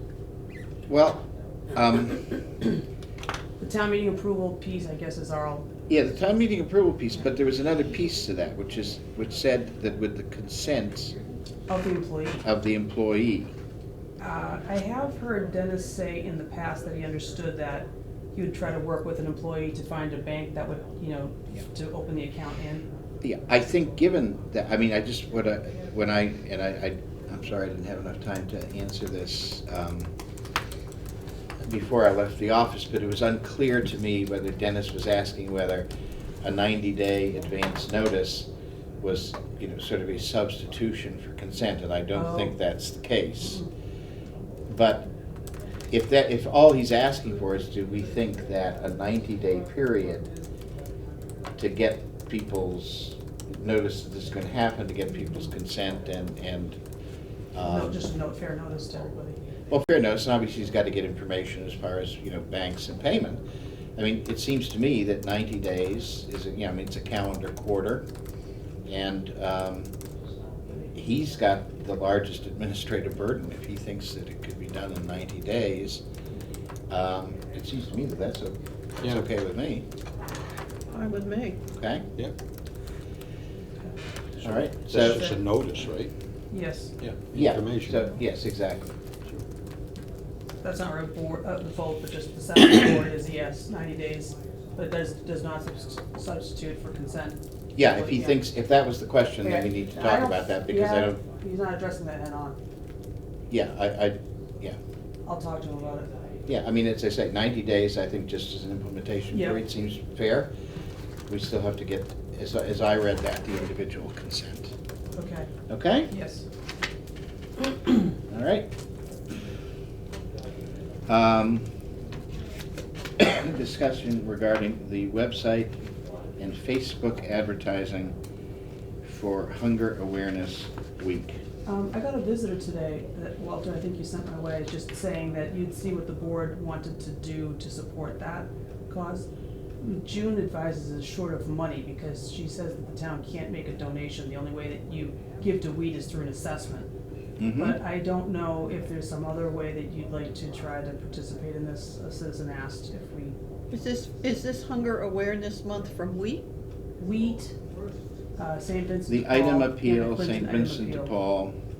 Try But I mean, that. we've also We got. have the Berlin Food Bank, so. Would you want me to put it up on Facebook at the town's Well, first of all, Hunger Awareness, month is November? and who establishes Hunger Awareness Month? I don't know if it's a bigger push, but those three agencies agreed that that was gonna be, that whatever they take in is gonna be split 3 ways. Between who? Wheat, St. Vincent de Paul, and the Clinton item appeal. Well, considering that we have the Berlin Food Pantry, which is not included in this. True. The other thing is, there are so many of these things, different things that come through here, that if we start putting them up, you're just gonna have, you're gonna have to start making decisions on. Yeah, and it does seem like this is something that is put together by just these 3 items. The reason I was asking was if this was a sort of a civic declaration or a Commonwealth declaration, that it was Hunger Awareness Month. I don't mind, you know, like, it's sort of like, you know, UN Day, you know, I don't mind putting out a proclamation saying the Commonwealth has made this Hunger Awareness Month, and pay attention, you know, to your local, you know, charities or civic organizations that address this issue. But this really appears to be a fundraising for just these three groups, so I think under those circumstances, I mean, my feeling. Yeah, I is just Judy on that. I think that we should tell people to go drink beer and wine at the 1870 Town Hall, which benefits That's the right. Berlin Food Pantry. Sometime in November, they're having that. Yeah. Okay. That's up on Facebook, which is on the town's Facebook page. I can refresh that and put Yeah. that at the top of the Yeah, thread I if you agree. want. Yeah. Okay. In honor of Hunger Awareness. Let it go. Drink. No, that's fine. I mean, you know, it's good to, if these things come in, it's good to talk about them, but, all right. A discussion of the Board of Selectmen goal setting for the year. I would suggest that we do this while we're drinking beer and wine at the 1870 Town Hall. that. You'll have to post that meeting. Well, what I mean, I'm happy to do this, but maybe to sort of get this started, maybe I could ask that each of us, you know, compose a list of 3 to 5 items that people would like to see get accomplished. Sure. And then we In put a year's time. in a year's time. Well, a year or until May, since that's when we get reelected. Well, you can put, I mean, That's Obama. when as they Thomas said, gets what's this? reelected. What's this wee white woman?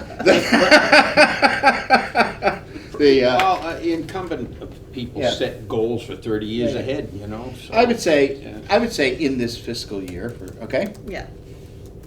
So three to 5 goals, they can be Okay. big, little, you know, Yeah. they can be one step toward a, you know, a larger goal, but so 3 to 5 things. Yeah. Submit them by next week and we can talk about them. Submitted by Monday of next week? Yeah. Okay? Okay. What are we doing next week? Not so bad. No, it isn't so bad. Yeah, anyhow. Okay? Yep. All right.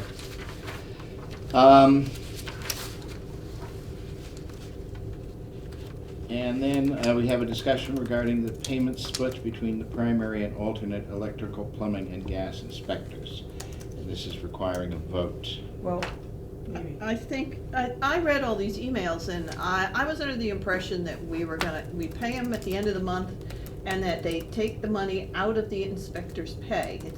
We're never going to overspend because we're never gonna pay the two of them combined more than what. Well, my understanding is we take it out of the revolving fund. Yep. We take the alternate inspectors out first, right? And then the regular inspector ends up with what's left. They get, yes, they get 95% Of the fee. But I think we discussed that, given the fees, they will still get 95%. Who, primary inspectors would still get 95%? Well, not if he, let's say he got paid $100 for something and used the alternate Okay. in there, then 25 of that is gonna go to the alternate and only 75 will go to the. Right. But if the alternate does a re-inspection, they charge $50 for it, then he'd just get 25 out of the 50. Although we So never let's said figure what this was- out. If the My alternate okay, go does the ahead. job of the actual inspector, but then he should get the total fee. Mhm. But I guess we have to assume there's a couple of inspections on every job anyway, so if the alternate grabs the first one, but the other one has to follow through, I don't see why if equal pay for equal work, I guess is what I guess when we originally talked about this, we thought that they only got $25, and then we were worried we'd have to raise it, but then they came back later and said that re-inspection is $50. Only for electrical, plumbing needs to have, and in fact, Al Roseberry gave me and asked that you vote tonight, he changed just to his fee schedule to put a $50 re-inspection fee on plumbing. They Okay. don't, he does not have that right now. I think we should have that on, don't you think we should have that on the agenda? Yeah, you wanna do that next Monday? Yeah, I There's don't no think emergency. it's- Yeah. Plumbing's not even in the cards right now, so, Yeah. okay. Okay, so my understanding of what we discussed last week was that we would pay the assistant inspector first for what they did. And then the inspectors were to get 95% of everything left.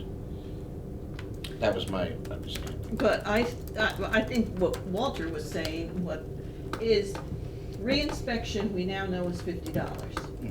So if the alternate goes out and does a reinspection, the way it is set up now, he only gets $25.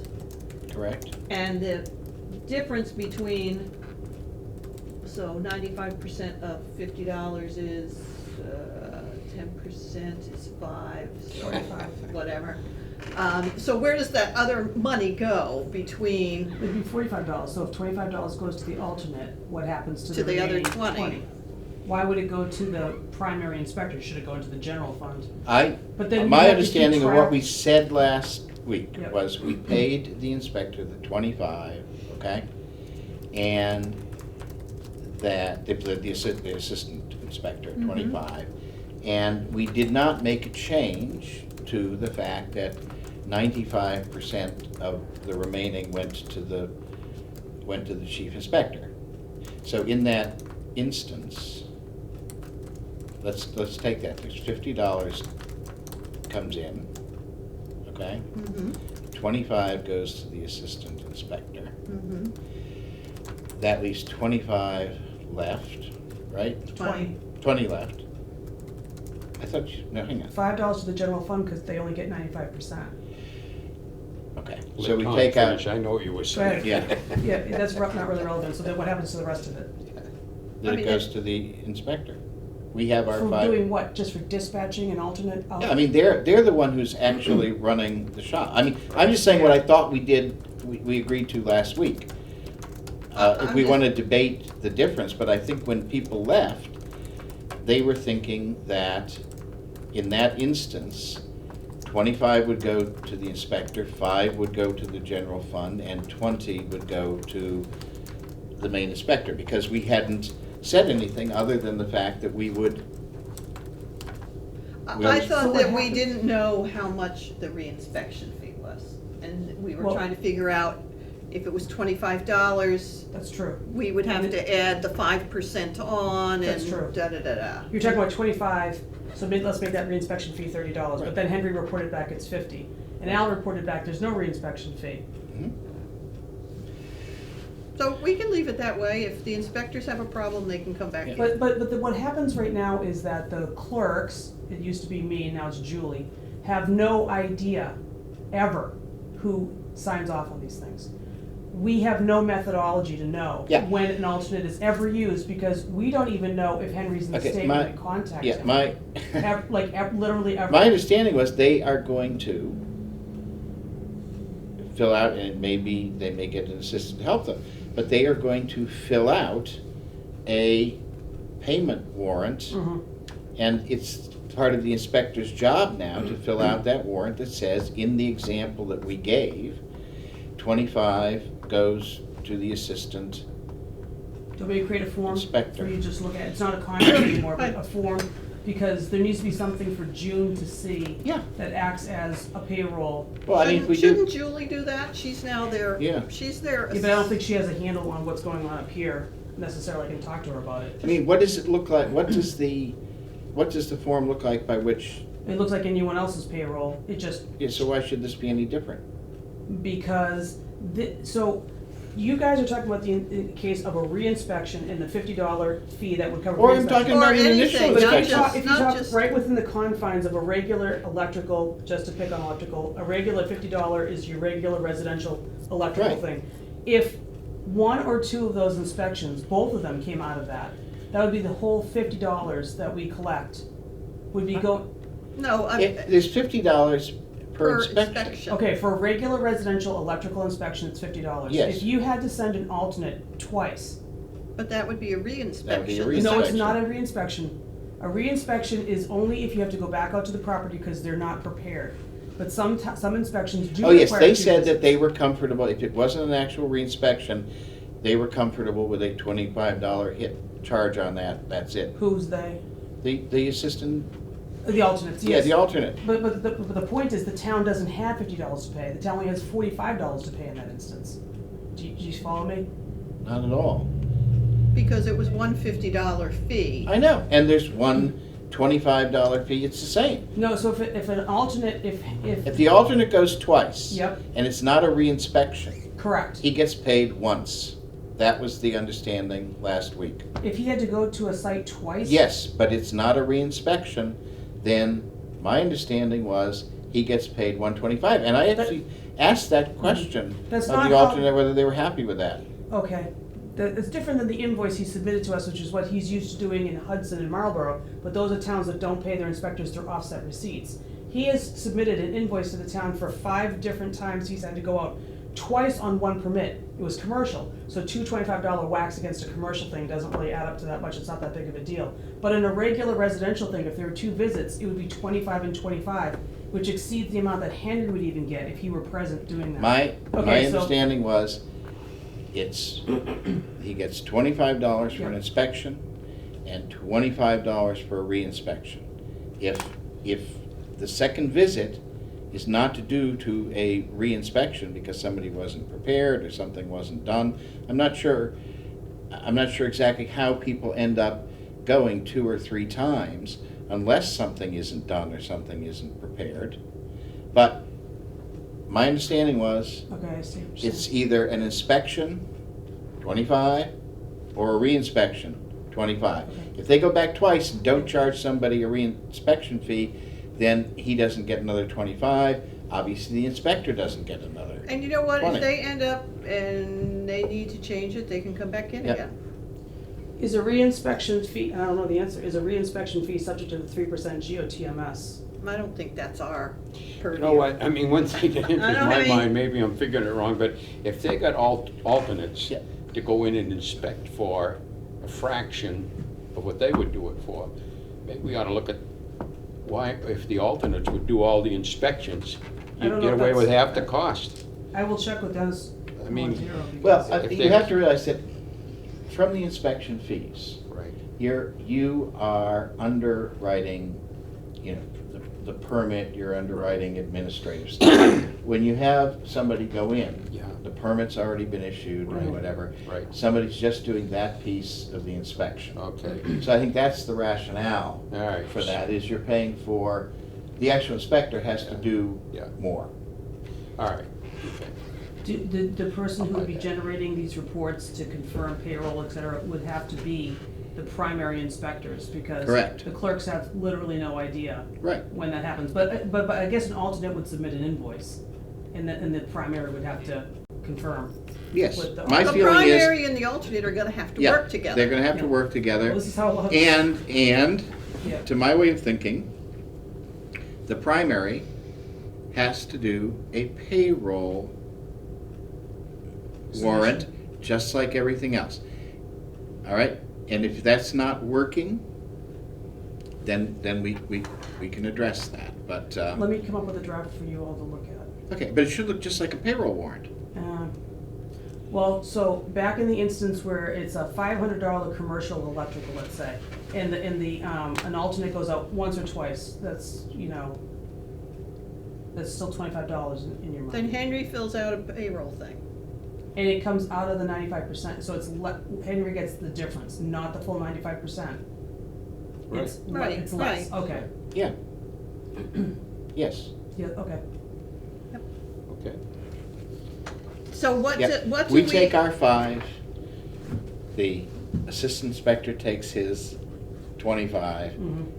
and the inspector gets what's So left. the reason why this is back here is because June says that you need something in writing, it needn't be a written contract, like you had talked about at one time between alternates and We can primaries. establish that as a policy. Yep, right, but she needs something in writing, a methodology that shows how they're supposed to be paid, because she says at this point in time, she can't honor Dennis Montero's request for payment for July work. I thought she At wanted the least we're in the same fiscal personnel, year. the personnel committee to appoint them as inspectors. I thought that's what she wanted. I don't know why That's why that's she- required. You already appointed them as alternate inspectors as selectmen. I But think she we just- established a policy that says this. Can you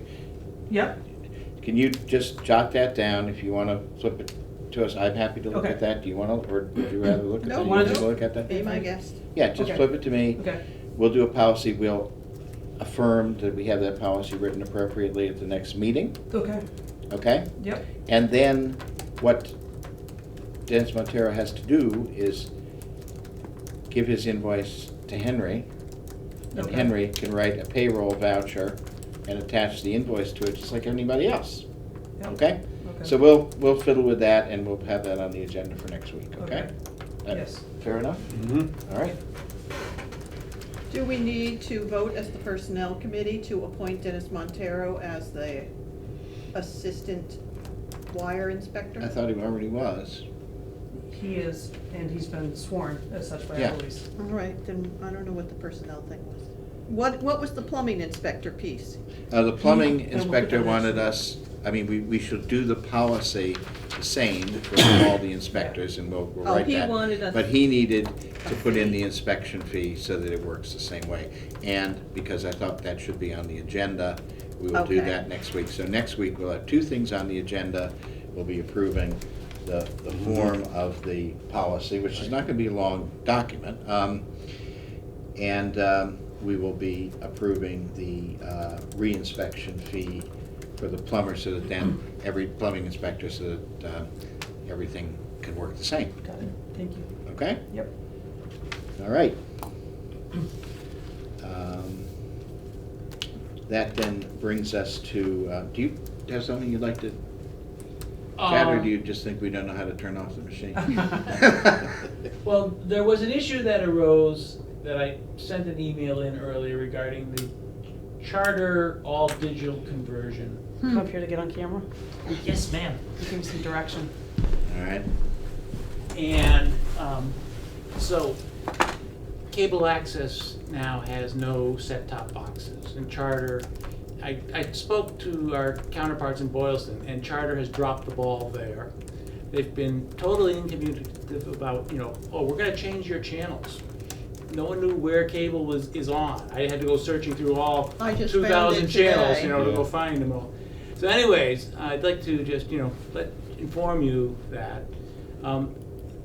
I talked to Kevin Diggins, and he started doing a survey with Mary's help of who needs set-top boxes. And it looks like in this building, fire and police are okay. I note that the break room down here doesn't have one. Cable access needs 2. I fired off an email to Thomas Cohen. Kevin is out of town,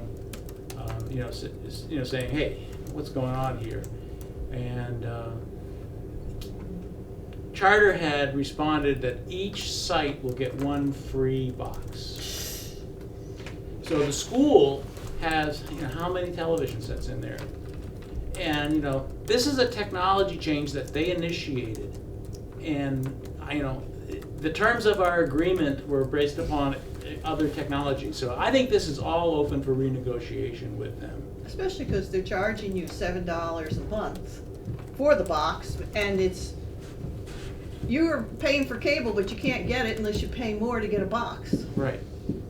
It's very It's free for a annoying. year. Is it not free for a year, the box? No, if you only have basic, it's not free at all. If you are at the premium level, they will give it to you free for 1 year. I get it free for 2 years since I have basic. Well, that's, Which is like having over the air. no, that's because you're a selectman. No. That is Ah, not. come on. No. No, it's Okay. federal law. I read the federal law. If you have basic service, they have to give it you 2 sets for 2 years. And if you have anything other than basic, it's 1 set for 1 year. It's federal law. Yeah. That's the only reason they're doing it. Why? I mean, that's totally counterintuitive. Well, I don't look for any sense in this industry, I guess, but, so anyways, I just want, So are you suggesting this is something that should be negotiated in the contract negotiation? Are you suggesting we should raise this as being unacceptable to the town of Berlin. Well, then, in effect, it's an amendment of the service contract, and they need to Right. negotiate it with us because If- they've amended it. Unless they just, make good and do the right thing here. And, they, So I think our position is that this is a unilateral amendment of the service contract, they gotta do the right thing, that's what you're saying, right. okay? Of course, I have to tell you that this is all under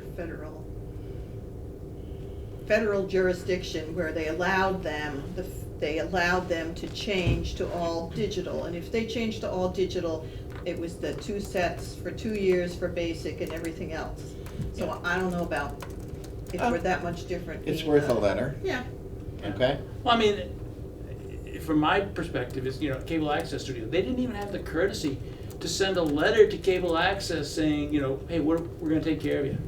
Yeah. And that shows their customer loyalty, well, customer service. Yeah, they did it to Worcester too. I saw, because their cable channel used to come in on channel 3 Yeah. for us, and we don't get it And anymore. I think our letter should indicate that if we don't get satisfaction, we may discuss this with other towns. Yeah. Yeah, You wanna wait till Kevin Diggins is back? Yeah, that's Yeah. that's a good idea. He's out of town to the end of the week. So. Okay, Want me to draft something? yeah, if you Okay. have time, and then, I If you did get run it some by minutes Kevin. done. I'd say give them time to do the Minutes? right Wow. thing, but I just wanted to bring it to your How On much attention. cable time? TV? Doesn't count as minutes Oh. Next week. for those who Okay. can't get cable TV All right, anymore. let's hold on till next week. Want to just hold it Yeah, entirely? yeah, Yeah. yeah, Are you okay, back next week, or Yeah. okay. want me to do agenda it next week? Sure. You want Sure. to tell Kevin? No, it'd be better if it came from Mary. Okay. Okay, all right. Okay. All right, thank you. Thank you. Anything in, before we go to that, any other new or old business that we should talk about before we get into the miscellaneous correspondence? I don't think so. Oh, well, I could say this one. We got a letter from Tennessee Gas Pipeline saying that they're doing a pre-filing with FERC, the Federal Mhm. Energy. Which we knew. And FERC approved their request on October 2nd, and you can find their project website at kindermorgan.com. But they're having a open house, and the closest one around here is in Northborough on November 19th at the Margaret Peasley Elementary School on Maple Street. Anybody's interested in listening to them? I put that up on Facebook today too, and I asked that whole letter be put up on our website. Okay, so it'll be up on the website. Yeah, it's on Okay. Facebook, yeah. Great. Anything else in miscellaneous correspondence? On that leach land, so Yeah, what was the opinion? Request? Asking whether Yeah. it was a valid. Oh, Yeah. this isn't the opinion, No, this it's is not. just the request. Request. Yep. okay. Also on A, just we received the actual original petition signatures, so they're in. Okay, that's good. Anything else? So what's happening at 80 Crosby Road? We're getting these emails, but wouldn't the building inspector needs to go out again, right? Yep, we need to pass those along to, He gets their address too. yeah. You're talking about Crosby Okay. Road? Yeah, Yeah. H. Yeah. Yeah, he's really watching that closely. It's up to Larry to get out there and look I at saw him it. in the grocery store on Yeah. Sunday, and I got buttonholed. I said, send us an email. I don't take things onto the agenda that people talk to me in the grocery store about. So that's fine. And I said we're very happy Yeah, right. to see that. And, okay, so I think yes, we'll maybe drop Larry. Could not say pay some attention to that if you could drive by or. Okay. And K is going to special town meeting, right? GOTMS tablets? Yep. Okay. that's Did just they another- submit something? Well, that would be Diane. Well, the Board of Assessors. Yep. We'll put that on if they request it. Okay.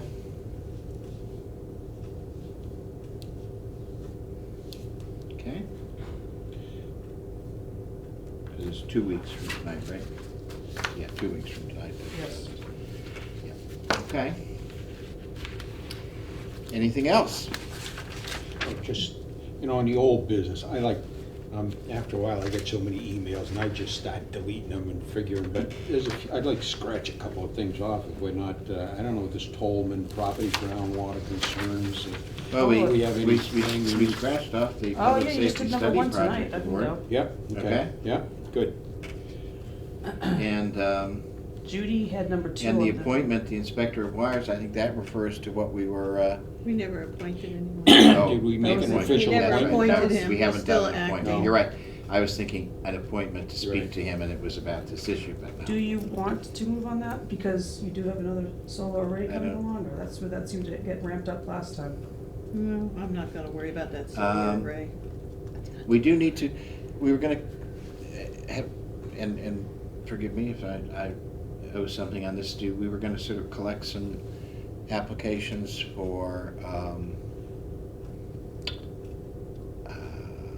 Community Preservation Act and work on that second. Yeah, I have 2 things I was gonna work on this week. One was the cultural funds disbursement, Which is you the wanna second to call it. last one.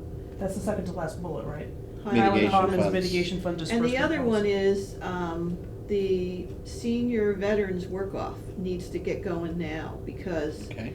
Yeah. money has Are to those be 2 allocated. things on your, you want to accomplish? Well, also at the Those are officers 2 meeting, that things. might be a Alright. good thing to ask other departments to think about, do they have a need, like a possible fit? Yeah, And also Diane has a lot of information already amassed about that. well, there's tons of stuff, you can just go online and get the stuff. I mean, we need to make the decision of how much money, Yep. and that goes into Diane's, what is the fund This is that the they senior have? work-off of, Oh, yeah. all right, so we've addressed a few of those. Okay, can how start. about the second bullet? Tolman property groundwater What are we concerns? gonna do about It's that? been on there for months. Well, I don't know that there's anything we're gonna do about Nothing it. we're Well, gonna do about there it. was a request that I follow up with Nick Childs at DEP and try to move that ball forward, but You just take that off. Take So it you off. wanna leave that for bullet for your, put it on your agenda. If that's what you want. You okay, I'll know, take it off. Okay, It's off. I Okay. really don't know. Dennis Fairbay is asking for someone to do something about that. To look into, can the town go in and do ground samples without somehow establishing ownership? Because it's just pending tax title, and he's wary of the town taking ownership of that parcel, Tolman. All right. well, maybe that should be left there, I don't know. If that's Well, the let's reason. only leave it there Leave if it, we yeah. intend to do All right. something about it. If we're not gonna do anything, Okay, Is it in tax title, yes. yes. so we own it? No, as long as we don't It's touch going- it, we don't okay. have the liability. Okay. But Is I don't that think right? that's really a choice for a certain amount of time. It's not a choice, from my understanding. It's an obligation to close in on tax title property. Well, we haven't closed on I it, don't it's know. just No, I know, in but- tax title. No, I don't think it's necessarily an obligation, no. It can just keep racking up, Mhm. the obligation. Absolutely. You We've wouldn't be tried- compelled, let's assume that you knew that it was a 21E problem, all Yep. right? That we wouldn't be compelled to take title to that and then buy that problem. Well, and then 1, and then 2, the neighbors' concerns about that property. Yeah, the neighbors' concerns are valid. Yeah, yeah. But it isn't the mortgager, the Yeah, it's some, Department of USDA or something, or- Agriculture Yeah. or something, and we can't get in. I thought it just became. Maybe you should contact Childs if you get an opportunity, Mary, and see what he says, what procedure. You should, I'm not that concerned that it's a 21E site to any degree. No, I mean, I but, remember when the Board of Health looked at it, and I think, no, I'm not suggesting it's a 20, but let me just correct, I was not talking about that property, completely hypothetical. Okay. I'm not suggesting it is a 21E site. All I'm Okay. saying is Since that I if- don't know what a 21E is, you're talking in code. Oh, it's a hazardous waste site. Site, yeah, Okay. and then you buy it, the title holder owns Owns the it. problem. My memory of that from when my spouse was on the Board of Health and they looked at that was, we were talking, really Yeah. quite minor Yeah. You know, a spill of household heating oil, Right, which, you right. know, dissipates after a period of Right. time, and that was probably 10 years ago. Yeah. I mean, but, yeah, so. I took it upon myself to drop off outstanding committees that needed volunteers because that's not necessarily the selectmen's. I mean, you take applications for them. Mhm. I put them up on the website. That's good. With the call for volunteers whenever that's there's a good. need.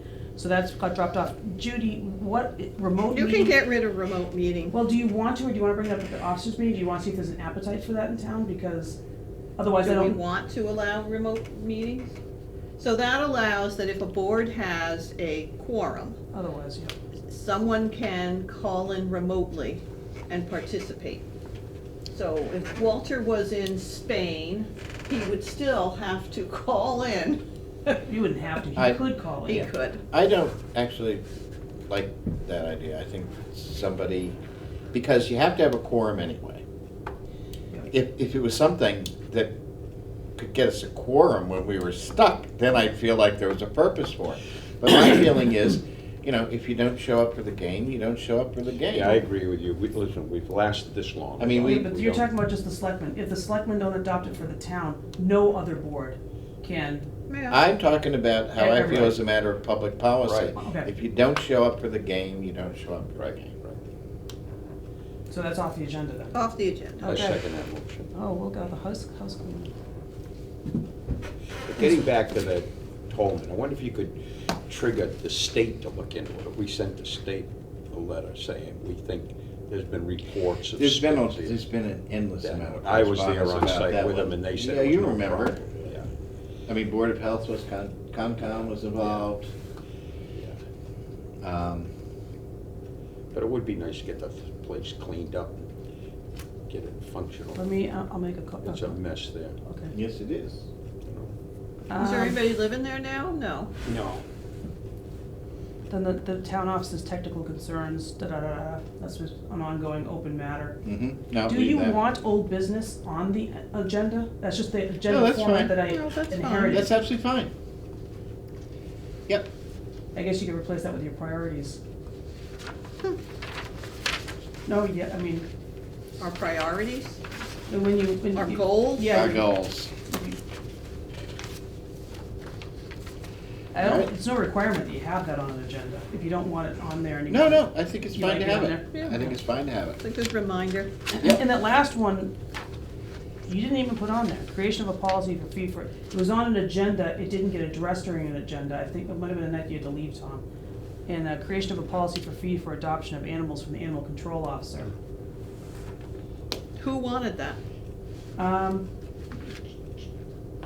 There's a couple of different town officers that were asking about how it happens that we have expenses for the dog officer, we pay vet bills Mhm. for animals that might ultimately be adopted, but there's no income to the general fund for that, so that as we pay medical bills, the dog or cat gets placed, and then it doesn't come back to the Yeah, town. if, I've been on the selectmen, it'll be, 10. 12 years this year. And if we spent $1,000 over those 12 years, you know, and my feeling is, Not it worth ain't it. worth the time. Right. Done, off here. Plus, you know what? If somebody will adopt them, Yeah. Gives them a good home. give them a good home. All right, it's off here.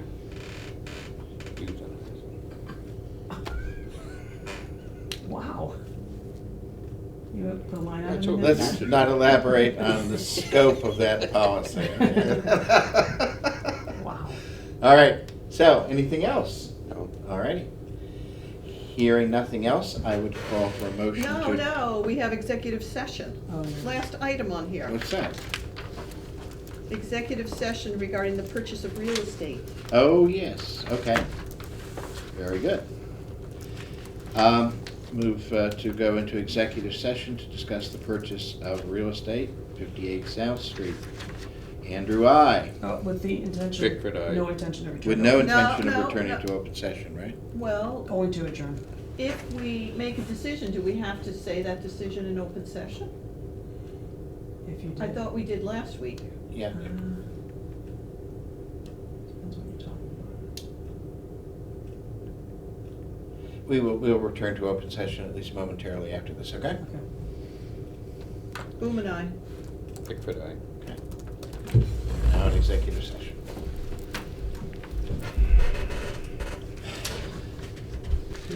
We are out of executive session at this point. Is there any other business to come before the meeting? No. Okay, hearing none, I would ask for a motion to adjourn. So move. Second. All those in favor? Aye. Aye. The meeting is adjourned at 9:37. All righty.